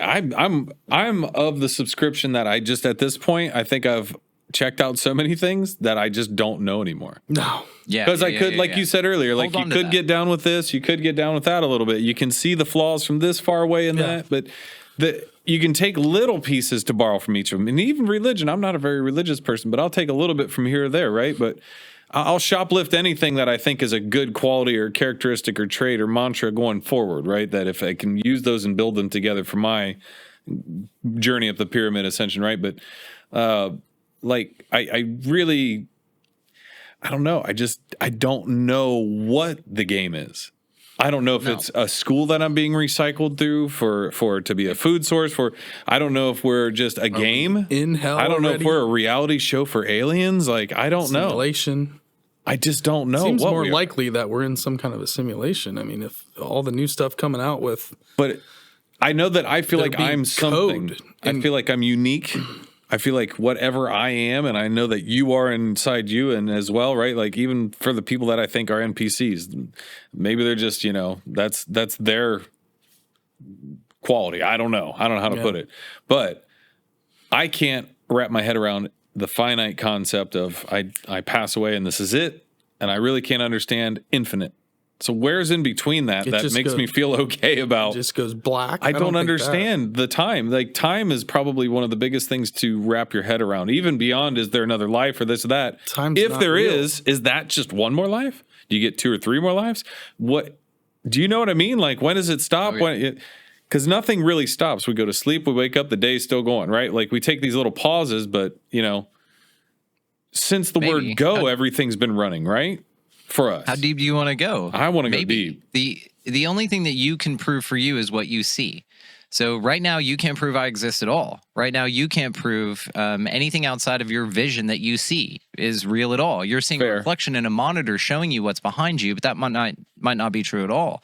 Your vision could be very limited in a cone type of way, and there's shit going on, all kinds of strings being pulled right around you. Brain in a vat idea to where you're just being fed electronic signals. That's it. What will really trip you out is when you start looking at how your mind works as far as how it receives signals, contemplates them, then reveals them to you. Your mind thinks about what you're being shown before you actually see it, air quotes. But if you look at the way your RAS, your reticular activating system works, it's a bundle of neurons in your mind, in your brain rather. There are 4 different functions that it mainly does. Melatonin releases, things like this. The one I find fascinating is how it governs your perception.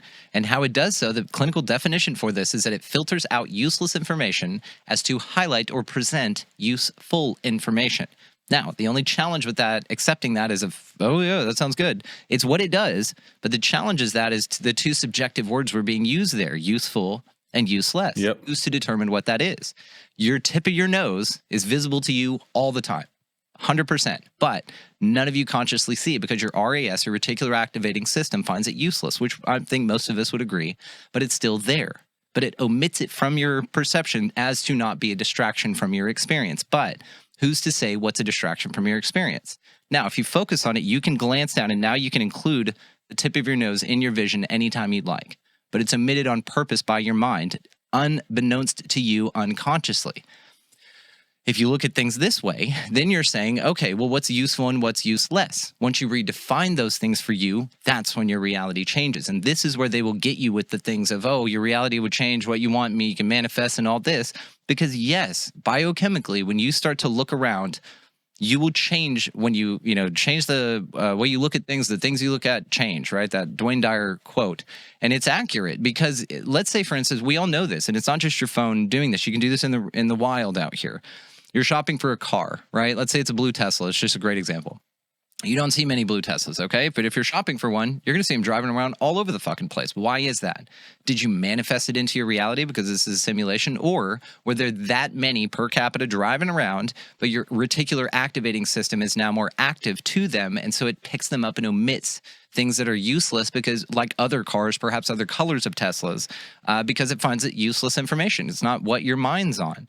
If you look for fear and you look to be scared, you're going to see it all over the fucking place. That's all this place is wired to do, is to show you what you think is going on. But what you think is going on is most of the time absolute horseshit. And as long as you're willing to admit that, that's where the real game changer is. You just admit it. Yeah, I'm in surrender. Yeah, this place is designed to fuck with me, and it's done a great job. None of us have been spared this. None of us. That then makes me feel like it's for something else. If we want to go the altruistic, it's a school and we're doing great and just crushing it, whatever. Cool. I really had fun with that idea, but now entertaining it as the ultimate possibility is not. Now that this is a parallel possibility in my mind, but frightening as fuck. So that's when it grounds you. You know what I'm saying? This is what it did for me. It just grounded the piss out of me. I'm not depressed in any way. I'm actually the most optimistic I've ever been. We'll shout it out real quick, but I've got an event that I'm setting up next year. My first one. I'm going to 4 events, and many, like I keep turning down invites to go to Egypt and shit. The books are doing great. We have 3 more in published very soon. The show's crushing. Like, I'm having a blast, and all of it kicked off right after I just got rid of everything. I dropped it all. I was willing to give the show up. I almost did. I told my wife I wanted a divorce.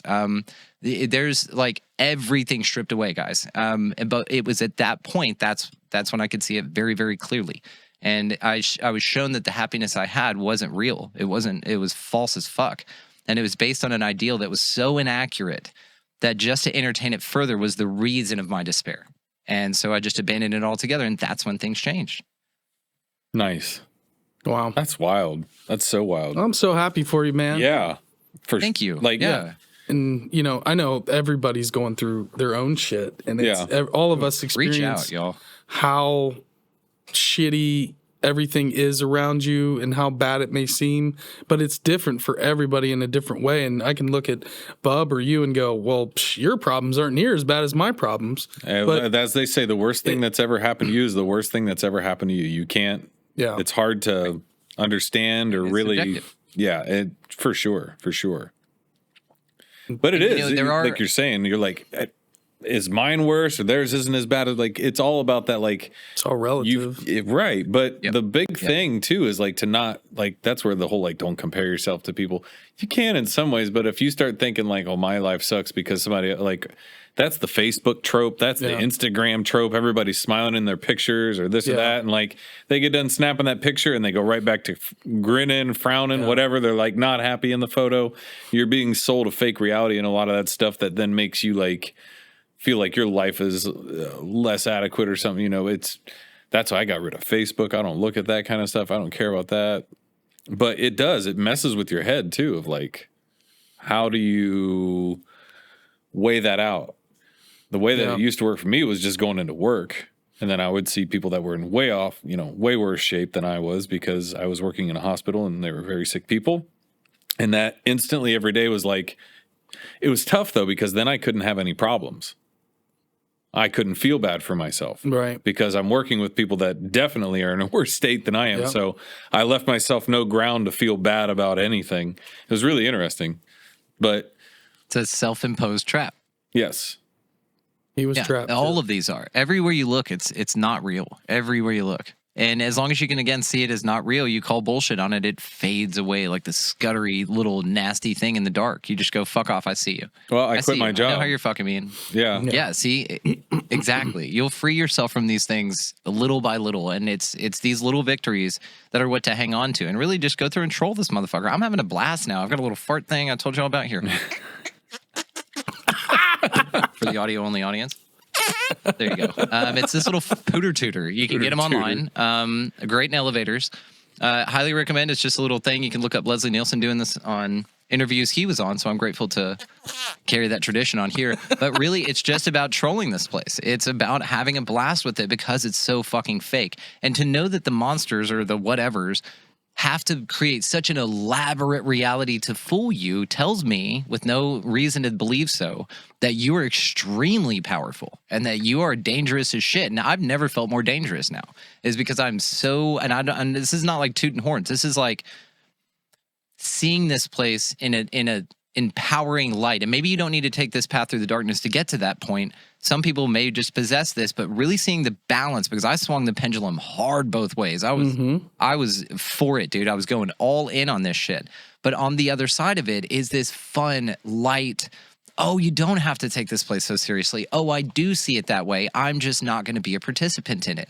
And you do this by turning off the TV. You do this by not fucking voting. Get out of the left-wing, right-wing, Democrat, Republican bullshit. It's not for you. If you want to do anything actionable, really look into what your rights are. Start reading the Constitution. See that you're an actual sovereign being that is signed up under a parasitic thing called the United States of America, which is not even real. It's a corporation. It's a 10-mile by 10-mile square in D.C. that you're automatically assigned with your birth certificate at birth. If you really want to break out of an actual prison here, look at that. There are plenty of actionable things that you can do here that, with knowledge and empowering yourself, you're not stuck anymore. And all it is calling it out for its bullshit. That's it. It's all here.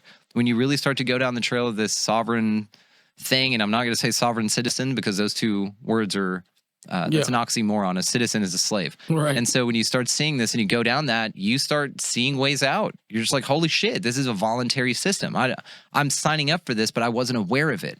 Then you start to take inventory on all the other things that you were signing up for that you weren't aware of. You're under contracts here all around you. But all you have to do is see them, cancel them, move on, get your energy back to you in whatever way you want to visualize that. If you're not a freaky woo-woo person, that's fine. I'm not necessarily either. I've never been contacted by anything. I've never seen a UFO. I don't have an archangel. I don't have a guide that I'm aware of, any of that shit. I'm not in touch, but I do feel that there's something bigger going on because it's so hidden. And that's honestly what I've been looking for here, is the untruths. There's a great movie called Dogma by Kevin Smith. It was one of the coolest movies by him. It's not streamed anywhere, but you can get it on Amazon. You can get a scratched DVD. There's an interesting story about that, why it's not streamed, too. Why? For another day. Yeah, for sure. There's a line in that movie that I live by. I watched this movie, it came out late 90s, I want to say, 99, something like that. Same year as Matrix. And it comes out, and there's a line in there by a character named Rufus, played by Chris Rock. And they're on a train, and she starts talking to him about different ideologies and things. And he says, look, I have ideas, not beliefs, because ideas are easier to change. And I've lived my life that way. I honestly can tell you I have very little to no beliefs. I don't run me colors up the mast, as my friend Mark Ollie would say. I don't plant my flag. I'm not somebody who's this is what it is, because I've shattered so many of my own temporary truths, because I go balls deep. That wasn't right. Okay, cool. Let's run down this tunnel. Okay, that wasn't right. Okay. Like, I'm so fluid and open that it doesn't lock me into any one ideology. So that's why when you ask, I'd like to be optimistic about it, but I'm not going to be a fool for that. I'd like to say that we're awesome spiritual beings, but also I don't fucking know. Agreed. I'm not given any insight to that. Yep. So all I can go with is what my observation is. And again, to bake your noodle, you can't prove history exists at all outside of your experience. Maybe it started from the moment you became conscious. Just like in Dark City, you were never a child at all. Maybe you just were implanted with these memories. We were taken at this developmental stage in our life. And over the last 3 years, what we've experienced is a huge shift. Mandela effects, UFOs coming in is really the evidence that we're not where we should be. Maybe it's 2012 thing where CERN kicked on and it killed all of us, and we're all too ignorant to realize it, and we're all dead. And we're just floating around in this place in a dead reality, continuing to create reality together because it happens so traumatically and instantly. Right. We're all ghosts here locked into the that just blew my mind for a minute. Like, we're all Bruce Willis. Maybe we're all ghosts in a Sense. machine. Right. Yeah. maybe this is a simulation and we are conscious beings, which is why we feel so torn here, why you feel so homesick and you can't explain it, why you know something's fucked up here, but such an elaborate tapestry is put around you to deceive you from that fact. Maybe it's altruistic. I don't rule it out as a possibility, but let's say that you are in some sort of mental cocoon or some physical cocoon in another body. Let's say we are lizard turds or dinosaurs or some shit.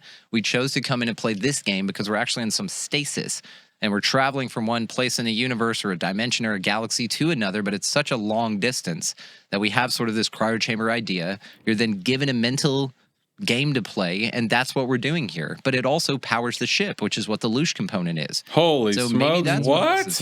Maybe, I don't know. I've never heard all that. That's wild. I mean, it makes sense. I mean, if you were going on a long trip and you're like, hey, you got to keep your body physically, fit. You've got to keep your brain physically fit, and mentally fit. So, like, this is a giant gym. Mental gym. Yeah, mental gym, right. Yeah. Oh, I'd like to break a mental sweat too, right? From Dodgeball when he's got the dictionary. Are you reading the dictionary? I like to break a mental sweat too. Dwight Goodman. God, what a classic. Awesome. I'm telling you, this place is nuts, man. And like you said, the more you research it, the more you go down into it. My show is named aptly Expanding Reality. It has expanded the shit out of my reality to the point to where I'm not sure what reality is. I'm not sure that we ever will know. And that's where I'm at with it, honestly. You'd think it'd be a terrifying place, and it is at some points. But just keep your shit together, steady on, and be grounded. Walk outside with your bare feet. If this is a demiurge reality, you created dogs. There's cool shit here to enjoy, guys. This is not a hopeless place, even with all the dumb shit you see going on around you. Ignore it. Shake that shit off.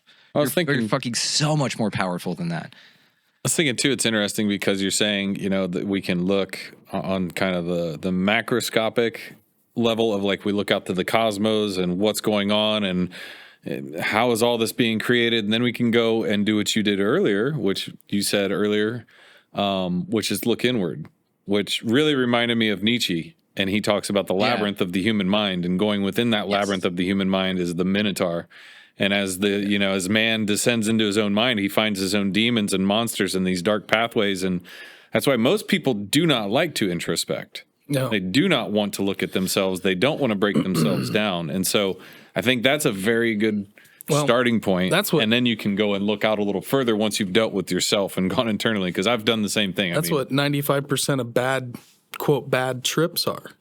Is super when you're looking into yourself, you're like, oh my God, I don't want to look at that. I have this problem. The whatever substance is revealing and showing that back to you. And, it's a case of, you probably ate too much, but it's also a case of you didn't have your shit together before you walked into this session. You didn't have intentions. Yeah. You had, you weren't comfortable. You've never done self-introspection either, maybe. Right. And it's showing you too quickly your flaws back at you. And that's where it starts to go south, where people just can't pull themselves out of it. Yeah. And, next thing you know, you're at Bonnaroo at the hospital. Got the Bonnaroo doctor freaking out at a festival. Yeah. But no, it's funny you say that. Please go ahead. No, you.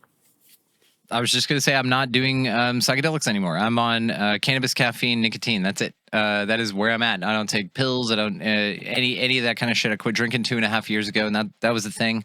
I smoked DMT for the first time, which shout out Adam Butler. You guys are about to have him on, right? Yeah. Adam, what's up, brother? Adam Butler. Yes. Love him. Yeah, Love you, dude. I smoked DMT for the first time this year. It was wild and incredible. Ayahuasca the year before that, and then a lot of psychedelic experiences in various ways before that. And now I'm really looking at them differently. I see that in my DMT experience, I was interacting with something. There were entities there. They were all over there asking me to do shit. I consented to all of it. But I'm not going to say that I understand the intentions of that world. And this is something Adam and I talked about in the episode, is this idea of, like, how do you know how to navigate that place? There's so much. You're going underwater to spend time with mermaids. You know what I mean? And that's their realm. That's their world, right? They have a leg up there. Something we also mentioned is that in the recapitulation, sort of this understanding of your life and how things may work here, just even as Pascal's wager, even just to toss it in just to make sure it's not. This idea that this is sort of an energetic realm where you are being siphoned off of, then outside of time, these entities can drive you knowing that, ooh, just up ahead, he doesn't see it because he can't see 3 weeks ahead. Something bad's going to happen right here, and I'm going to get a ton of loosh off this motherfucker. But I'm going to poke the string. I'm going to make sure that the friend that they've also got the parasite of me in is going to contact them, fuel this in some way. And this is where drama circles happen. This is when all this shit happens. And you could see just little entities playing these puppets like strings. This is what I think this twin flame idea is all about, is that, you and this thing have something going on and it's all toxic. And that's sort of the contract that you signed up for, is sort of this idea, but it's not you. It's you consenting with a contract of some sort because you're not saying no to it or not asking it the right questions, which who knows what that is. I had a guy on, Andrew Benjamin, he said the answer to life is the mastery of questions. I thought that was brilliant. I just committed it to memory, because if you're asking these things the right questions, again, back to the Reiki thing. I asked her, I said, so how do you know your guide's intentions? How do you know that he is not a parasitic entity that's giving you manufactured feelings of goodness so that you Reiki over people, get bad feelings that come up, which is admittedly what occurs. Oh, they get bad things released. They feel like shit. They cry, all this stuff. They bring it all to the surface, and I take it away, and I feel great, and they feel great. Well, cool. What happens in the meantime? Where does that shit go? How does it work? How are you a vessel and a conduit for something that you haven't asked any questions to, in my mind, the right questions to? There's just a lot of, I'm being contacted with something, so it must be altruistic. That's where I start that's when you've got to question the most, I think.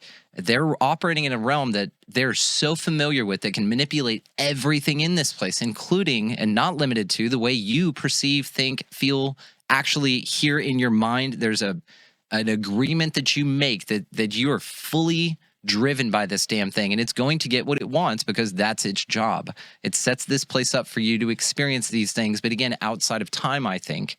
So it can see how if it drives you, oh, cool, I'll get some there. Yeah, mom dies down there. I'm going to hang on to this thing. And along the way, as a Reiki teacher, I'm going to plant myself into all of these little things as well and drive them around also.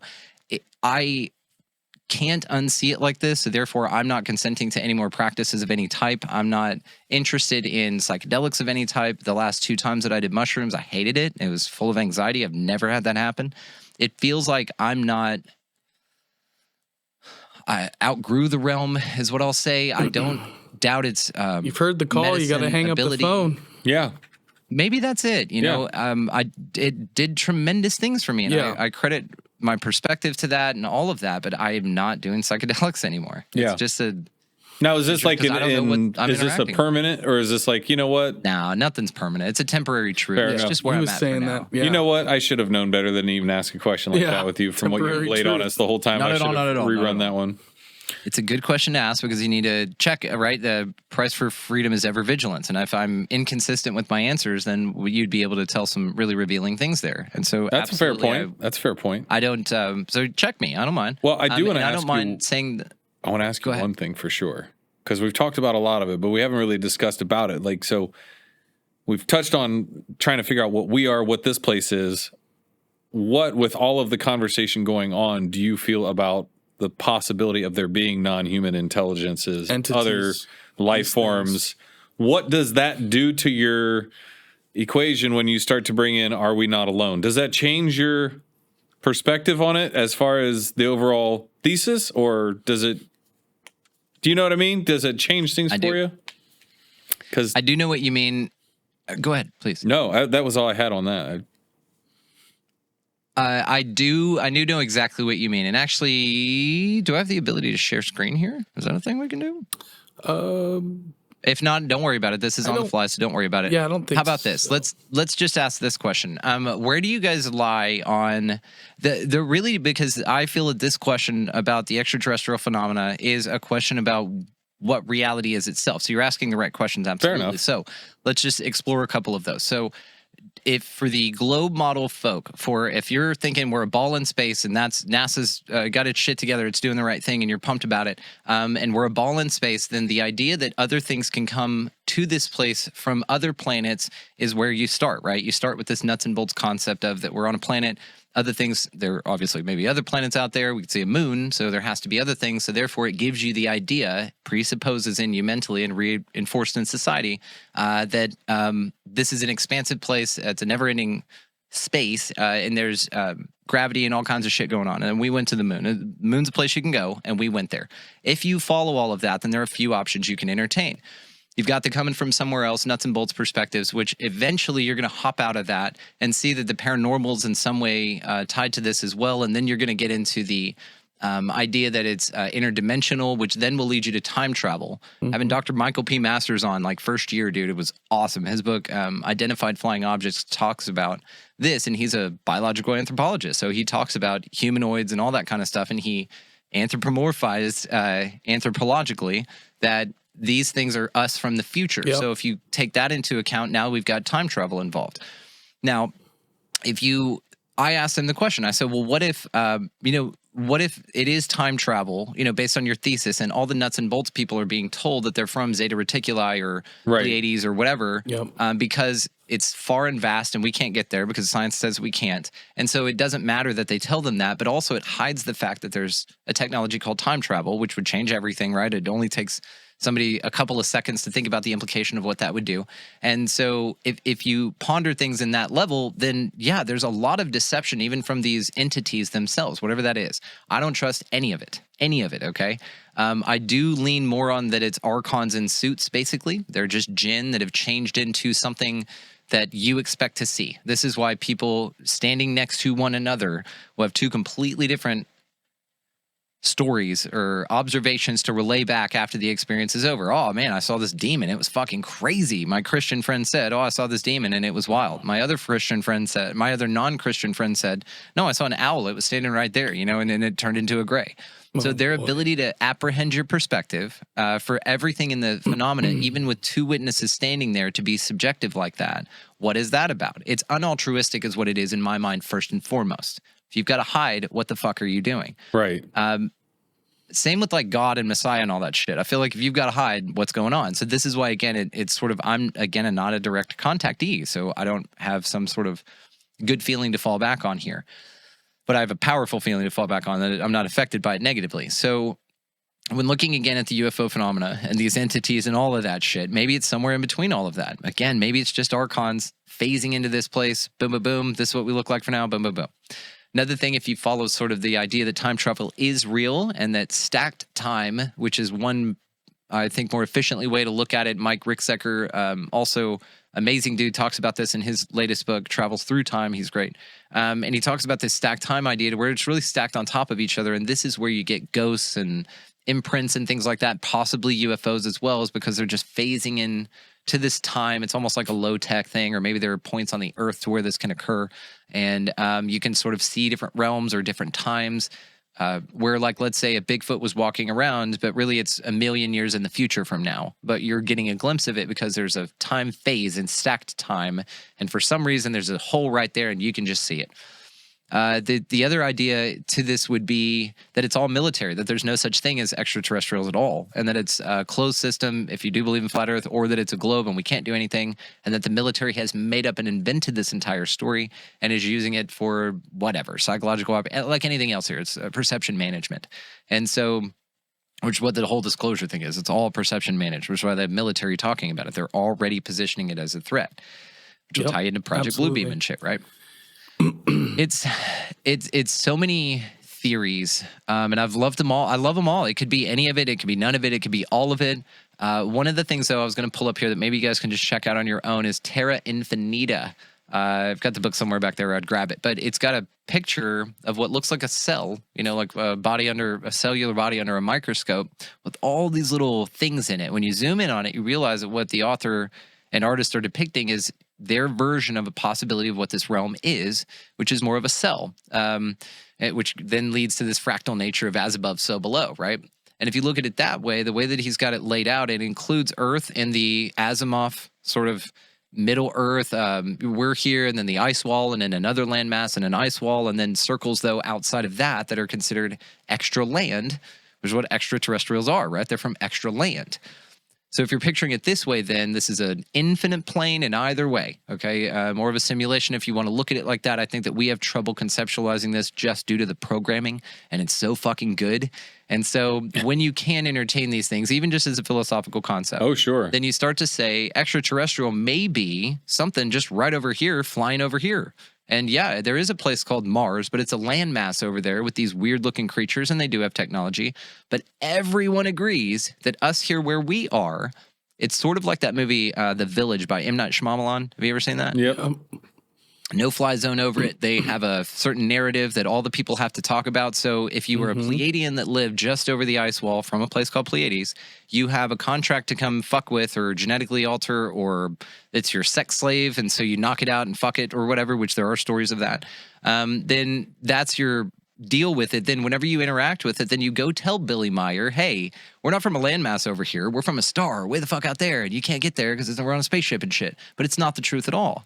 They're 1,000 miles over there. When you start to consider the extra land concept, that's when things really go nuts, when you talk about scarcity of resources and it dissolves the economy and all that kind of shit, because it's not scarce. This is why Antarctica is so well protected, why all the countries of the world, the ones that have signed the Antarctic Treaty, can agree on one thing. You shouldn't go down there. You shouldn't go down there. They can agree on that. But they Oh, can't God. agree on Now you started it. Now you started it. I got to know more about that. So is that what's going on with Antarctica? Is the ice wall real? Is that where it's at? I don't know. I haven't seen it. I haven't seen it. No, But from I what I'm will saying, say, from the reports, and this is kind of the as tenets, the story right? goes. Yeah. Yeah, as the story goes, this I'm is interested. because Flat Earth Society more takes this place as a dome, okay, where they're talking about, yeah, it's Flat Earth, yeah, cool, but it's an energetic dome and you can't get out, right? And then they cut in clips of Bill Nye telling people Earth is a closed system, you can't leave Earth. And he said this as a quote. So if Wait, you he take all said of this? these little things, Bill Nye, the Earth is a closed system, you cannot leave Earth. He said that flat out. In like a Sunday morning special, or like you can. I'm sure. Okay, I'm gonna check that out. That's Stoner cool. can Google this shit right now and pull the audio. It's that long of a clip, as long as it took for me to say it. Wow. Earth is Bill Nye saying Earth is a closed system. We can't leave the Earth, and then they slow it down. Earth is a closed right. Anyway, so they're like really emphasize the video did.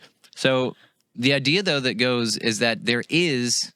If there is a South Pole, which that's the whole point, is that there's not one. That this place is a landmass with a mountain at the middle, this amazing black mountain where the four rivers pulse and undulate, the toroidal field that creates our reality that also creates your reality by you, that's a biofield emitted by you, operates in the same way and tunes into this. It is reset every now and then with something that Jason Breshears calls the Phoenix cycle. It does get a flush every now and then. The plasma apocalypse theories that people talk about are kind of a nod to this. If you, again, follow this realm gets a lot more interesting. It's so much more fun than living on a ball. It also, because it's so pushed so heavily, and we don't have time to go into NASA's bullshit and how much they are lying to you. But the point is that they're obviously lying to you, and we could spend 5 hours proving that. And just go watch A Funny Thing Happened on the Way to the Moon by Bart Siebel. It's free on YouTube. Go check it out. Funny thing happened on the way to the moon for anybody writing. Nice. Okay.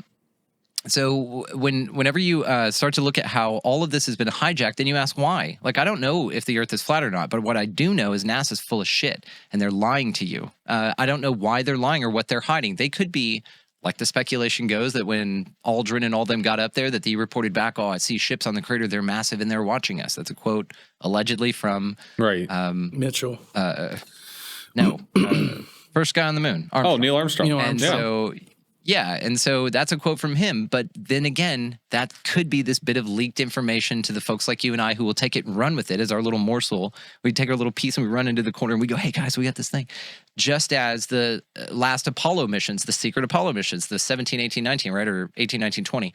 All of those were allegedly secret missions, guys, or even the Hollow Earth stuff. Oh, the Hollow Earth, or Hollow Moon and Hollow Earth that was brought here, the Alex Collier thing. Cultures do speak about a time before the moon. Any of these theories all presuppose that the moon is a place you can go. So even dripping these things into our psyche at a little level, it's so leveled down. You can see this with COVID. I don't know how deep we can go with this, but a lot of people got stuck on the bat thing and didn't move on. And a lot of people got stuck on the next thing and didn't move on. And so just like in Bigfoot or UFOs or anything, a lot of people are nuts and bolts people. No. The Earth can't be this alternate idea because I'm so invested in the fact that aliens are real. I've written a bunch of books about it, and that they're coming from other planets because it's all based on the models I was told, not that I observe myself. So when you're building upon the works of lies, you're going to get a bunch of nonsense.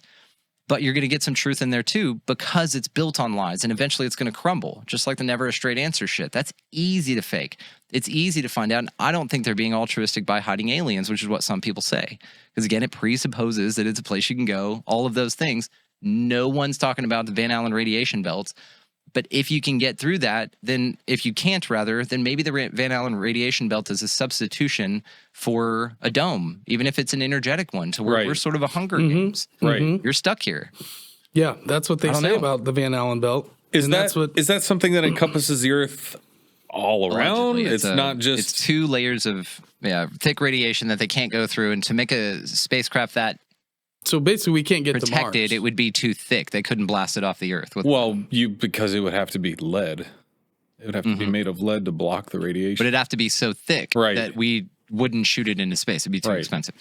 So then you have to construct it out in outer space if you could, and then attach the engine. But they didn't do that, obviously, when they were saying they were... And here's the thing. I just watched Interstellar again the other day because I'm on a real ADHD. That's my comfort blanket kick. And I keep picking up parts where I'm like, God, I didn't remember that part. Like, I didn't remember that part. And in the very start of that movie, he has to go to his daughter's parent-teacher conference or something with the school because she got a book from him that talks about the Apollo moon missions and all this. And he's like, yeah, it's great. And they're like, well, it wasn't all, that was all fake. And it was a psyop basically to bankrupt Russia by getting them into the space race and making them put all their funds into trying to do what we were doing, which we didn't do, which was, I was sitting there like, I stopped the movie. I hit pause because I was like, what? Yeah. What is going on? I just rewatched Interstellar too. It's so 3 good. weeks ago. But stuff like that. So it's like, oh my God, that goes into the whole, I don't even want to go down that one. That's the Mandela effect. I got really I love that. It's so much fun. Dude, the Shazam movie with Sinbad. Saw it in my cousin's basement in Kansas in the 90s. I remember it clearly. It supposedly never happened. It wasn't. But you know why? And here's the other thing. Movie? No. Shazam? In the Shazam with Sinbad, there is all kinds of weird symbolism.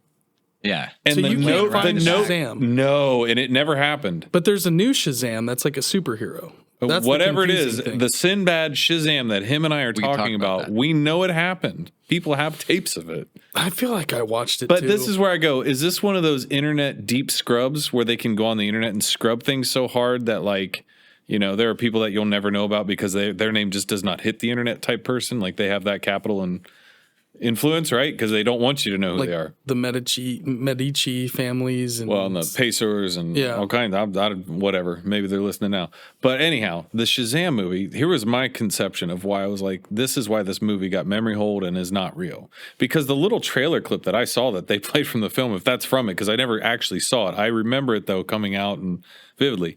But in the clips, each one of them was like, is this like some symbolism? Like now, from this age on, because of, again, like, I don't know, seeing so many different documentaries and knowing so many different occult symbolism things that, like, if you don't know what the symbol is, you have no idea, and it means nothing to you. But if you know what it means a lot, right? So they're dashed in and out, and I studied, when I did psychology and stuff at Sinclair, when I took some classes on that, subliminal messaging, things that our brain, again, that we're not aware, maybe it's picking up on. So it's just, I saw the clip and I was like, dude, they memory hold that because there's no way they want anybody to remember they had that film out. It's so weird. It's weird.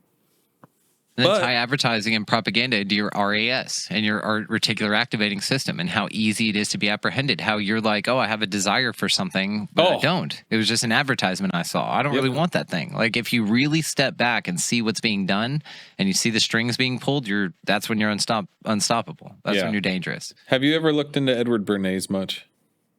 A little bit, yeah. And his nephew owns Netflix, which is great.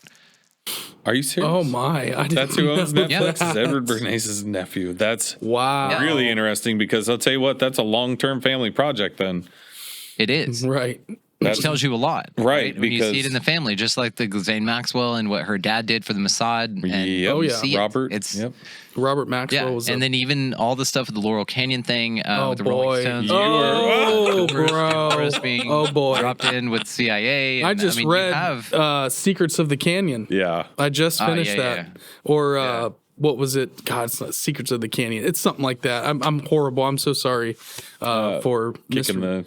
But yeah, I just finished that, and it does tie into the chaos from Tom O'Neill's book Chaos about the Manson family. It ties into the Secrets of the Canyon. They talk about Manson and the CIA as well, and how it tied together with the Process Church, which was all that Son of Sam documentary that came out on Netflix, where that the journalist was tying their former Scientologists that started this new movement called the Process, and Manson and the Beach Boys and the Beatles and a lot of groups, all those Laurel Canyon, all those guys had family members that were in intelligence.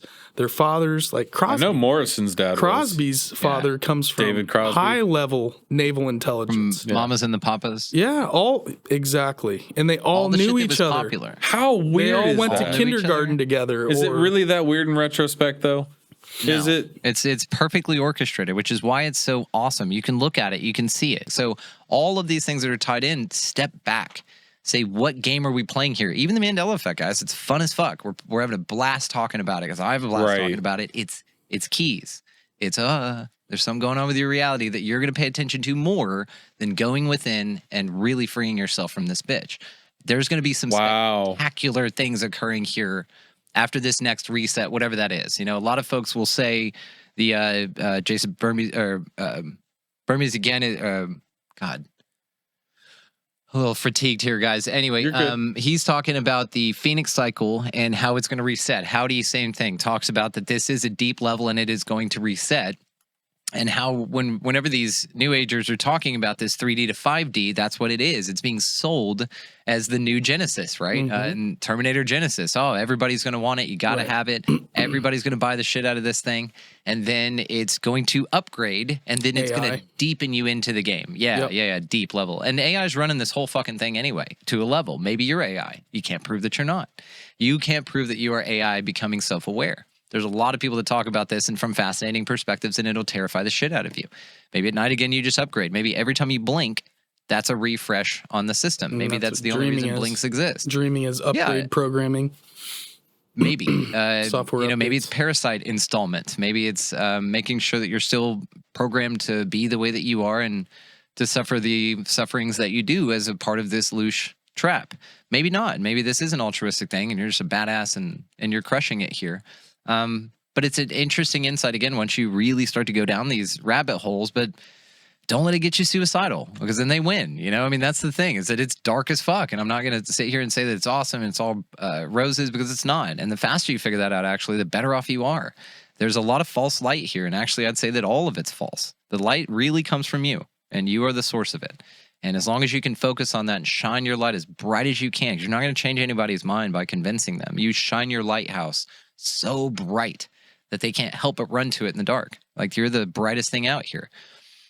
It's a freeing perspective because you're not trapped in the game anymore. You're not looking at things like the Mandela effect or aliens or any of that shit from a perspective of that it's anything more than a distraction anymore. And it's kind of a bummer, I'll be honest with you. The same bummer that you encounter when you say that maybe dinosaurs weren't real and that they're all lying about it, and that maybe flat Earth is a thing and space isn't real. Like, I thought planets were cool as shit. I thought that was awesome. And so I'm kind of bummed out, when you get to that possibility that it's not accurate at all.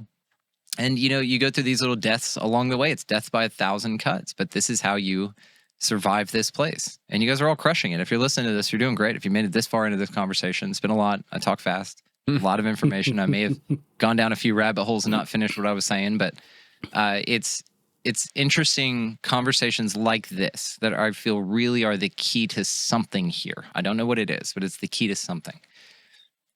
It's beautiful. I agree wholeheartedly with that. Yeah, and I gotta say something real quick. The way you just said that, it made me think of the Truman Show. But instead of like at the end of the Truman Show of him getting out of the Truman Show world, what we are doing is going from our Truman Show world, which is space and dinosaurs and this and that. We're going into the reality, right? Out of the reality. Out of our reality into the reality. But Truman's coming out of the box into the world, and we're going out of the world into the box, which is the real world.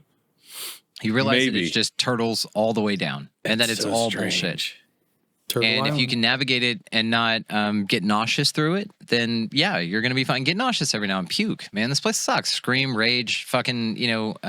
I'm not gonna tell anybody what to do as far as how to direct that, but it's gonna occur. And so then to deny it or to say, it's not me or any of those kind of things is spiritual bypassing. I mean, this is the imbalance that is sought here. It's all about imbalance, and really just. If you could wear that filter around for a little while and if it again nauseates you, take it off and go back to the comfortable reality you feel comfortable with, because this is like wearing those toe shoes. You can't wear them for a long time the first time, and they kind of build the muscles in your feet. Just wean into this kind of shit. It is dark, but you have all the power, which is why it's so amazing, and you will feel powerless, but you need that to show how powerful you are. It's the way this place works. I don't like it inherently. Honestly, I see the mechanisms of this place. I think it boils down to two things. Information. I don't have good enough information, or I can't perceive it to the level of its usefulness to my desires. And if I can achieve those things at any degree, I feel great, but I know that I'm still missing something. It's almost like the idea of if you know where you are, you don't know what time it is. And if you know what time it is, you don't know or how fast you're going. That's what it is. If you know how fast you're going, you don't know where you are. If you know where you are, you don't know how fast you're going. So it's this perspective shift that occurs in a paradox. And that's what I've really boiled this entire place down to. It's riddled with paradox. Your perception's not mine. It's subjective, but we live in the same place. This person saw a UFO, but actually it was a demon to that person, an owl to that person, and this dude saw nothing at all. 3 people have a death experience going into a river in a car. All 3 of them die, have an experience. They come back and tell about it. One saw Buddha, one saw Jesus, and one saw their grandma. Same exact time, same exact experiences, different environments, all of it, but different. It's a subjective reality. And the more this place tries to convince you that it's all what it presents itself to be, the more distracted you are from your true purpose here, I feel. And so if you can really just see this place as all of it is trying to fuck you, not in a healthy paranoid way, by the way, not in a walking around like, like stressed out cytokine release, because then you're very desirable to these things. It's again a balance even within the perspective. It's to know it's dark as fuck here, but to not care. Well, beautiful, brother. Yeah. Well said. And God, this was a fantastic conversation, man. The banger, dude. Like you said, I was strapped in. We like to say the cup is almost full. Yeah. We can start leaning towards putting this. Yes, exactly. And that right there, ladies and gentlemen, bless you. Is the Thank you. Yeah, thank you. Oh man, Brandon, this has been incredible. Please let our audience know where we can find you, where we can, about the books, the journals, the whole 9 yards. Let us know, and we'll put this baby to bed, and then we'll do a quick outro. Don't go anywhere because we'll give you a proper goodbye, but let us know where we can connect. Yeah, and speaking of connection, thank you, gentlemen, so much for this. This means more to me than you'll know. Just being able to come on here and just be myself. Like, honestly, it's a true honor to sit with you, gentlemen. You're incredible minds, incredible spirits. You're already doing amazing things here. I feel brothership here. And so to you, to Stoner, to everybody out here, your audience is amazing. I just hope they know how lucky they are to have guys like you running the show here. So to answer your question more directly, expandingrealitypodcast.com will be back up. We're doing a revisit here because we've got 3 main things we're incorporating, which would be the show, the publishing house, and then the events, which we're very excited to kick off here next year, but we're not ready to reveal that yet. So Instagram is the best way now. As far as the show goes, you can find it on it goes out to 40-something different listener apps, YouTube, Odyssey. I think we're getting signed up on Rumble, Rockfin, a few other places, but that can easily be found, as well as the listener apps. It's all over the place. Then the publishing, all of the books right now are on Amazon. If you just type expansion series, that's it. This blue one will pop up with the B, and then that will lead you to all the other journals, which we've got many more coming out, hopefully featuring some bub art in it very soon. And beyond that, guys, reach out. If any of this is dark or you're going through a dark time, something like that, I'm not hard to find. expandingrealitypodcast@gmail.com or on Instagram. Shoot me a message.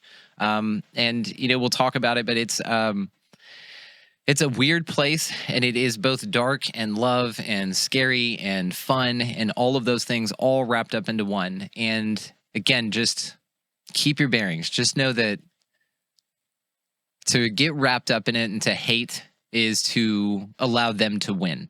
And whatever they is, if it's another part of you testing you, whatever it is, there's a force out there that really wants you to fail.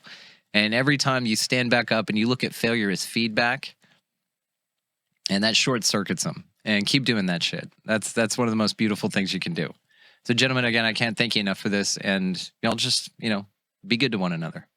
Brandon, thank you so much. And we have so much respect for everything that you're doing, the people you're connecting with, the reality that you're expanding in your own world. Much love to you and, everyone and all your adventures moving forward, the events coming up and all that. So we really, really, from the bottom of our hearts, appreciate this conversation. Absolutely. We had a ball, dude. I had a blast. Yeah. I don't want it to end, I'm not going to lie, but I just know that we'll be able to do it again sometime. Oh, yeah, absolutely. But yeah, pleasure. But don't go anywhere, Brandon. We're just going to do some quick shout outs and we'll give you a proper goodbye. We'll be right back. Brandon Thomas, everybody, Expanding Reality Podcast. Expanded the shit out of my reality. Zone. Yeah. Expanded the bro zone here I feel tonight. like I added a couple bedrooms onto my house. My brain is just blown apart, blew out a kitchen wall, took out all the plumbing. I don't have any electrical right now. I think you needed this episode, bub. We've had some incredible episodes, but each one has been so different and has given us things that we need. I don't know what to say. Yeah, for this one is specifically, I feel like I could just tell by your energy that you really got a lot out of this. So I'm so happy that we did this one. I did. I got great. a breath of fresh air. Yeah, I can tell. But he said it too. I'll swear to you, this is what I live and die for is conversation. I know it is. Whether that's at Cedar Point screaming by at 70 miles an hour, laughing our asses off conversation. Yeah. Whether it's conversation around a campfire. Yeah. Whether it's conversation here at the office, at the studio, whatever it is. But that is what it's about. That is what I think a lot of it's about, is about interaction, like he said as well. Like, that's where maybe we're all just theorizing at nothing too, but that's where we're actually putting our mental prowess to the test of like, can we figure out this jar we're in if we're the octopus in the jar? Like, can we figure out what's going on here? Like, what is happening? And is that just the test itself? Is that ultimately just testing our ability to keep striving for that? Because another point that he made it was, I think, of, if we're going to have the next, we got a bucket full of questions. You better have a lot of answers, right? Because even if you have that answer, I'm still going to come back with another question. I don't think questions can ever stop. No. Some people it does. There is no, true, but that's the thing. I think there are people on multiple levels where I'm like, they definitely look at me and they've gone, I don't need as much of an answer as you do. Yeah. I'm like, I need a lot more answer yet. So yeah. Whatever. I'm going to be charged up for a while. Let's just say that. And all of you out there, I hope you enjoyed this episode as much as we did. You guys can find us at The Strange Road on Instagram, TikTok, and Twitter, the Facebook group. Follow, like, share, subscribe. Please hit that notification bell and YouTube. Review the show if you guys like what we're doing. Send in a picture of you in some merch, and we'll throw you up in the promo. There you go. Send us some pictures if you guys see you in some strange gear with a strange koozie. Strange Road gear. Hit us up. Send us some photos. We'll throw you up on the live streams. We'll shout you out. We'll send you out. We might have to do some kind of a promo for that. Yeah. Yeah. Well, we've been doing a couple. We'll throw some merch out for that. Yeah. I love it. Again, guys, yes, there it is. Sess in the City, Burton, TJ. We got all the friends helping out, keeping the operations moving down here. And I don't think I forgot anything. We're going to put this baby to bed. We love all of you guys. Love, peace, and chicken grease. Later, y'all. We are out. Appreciate you.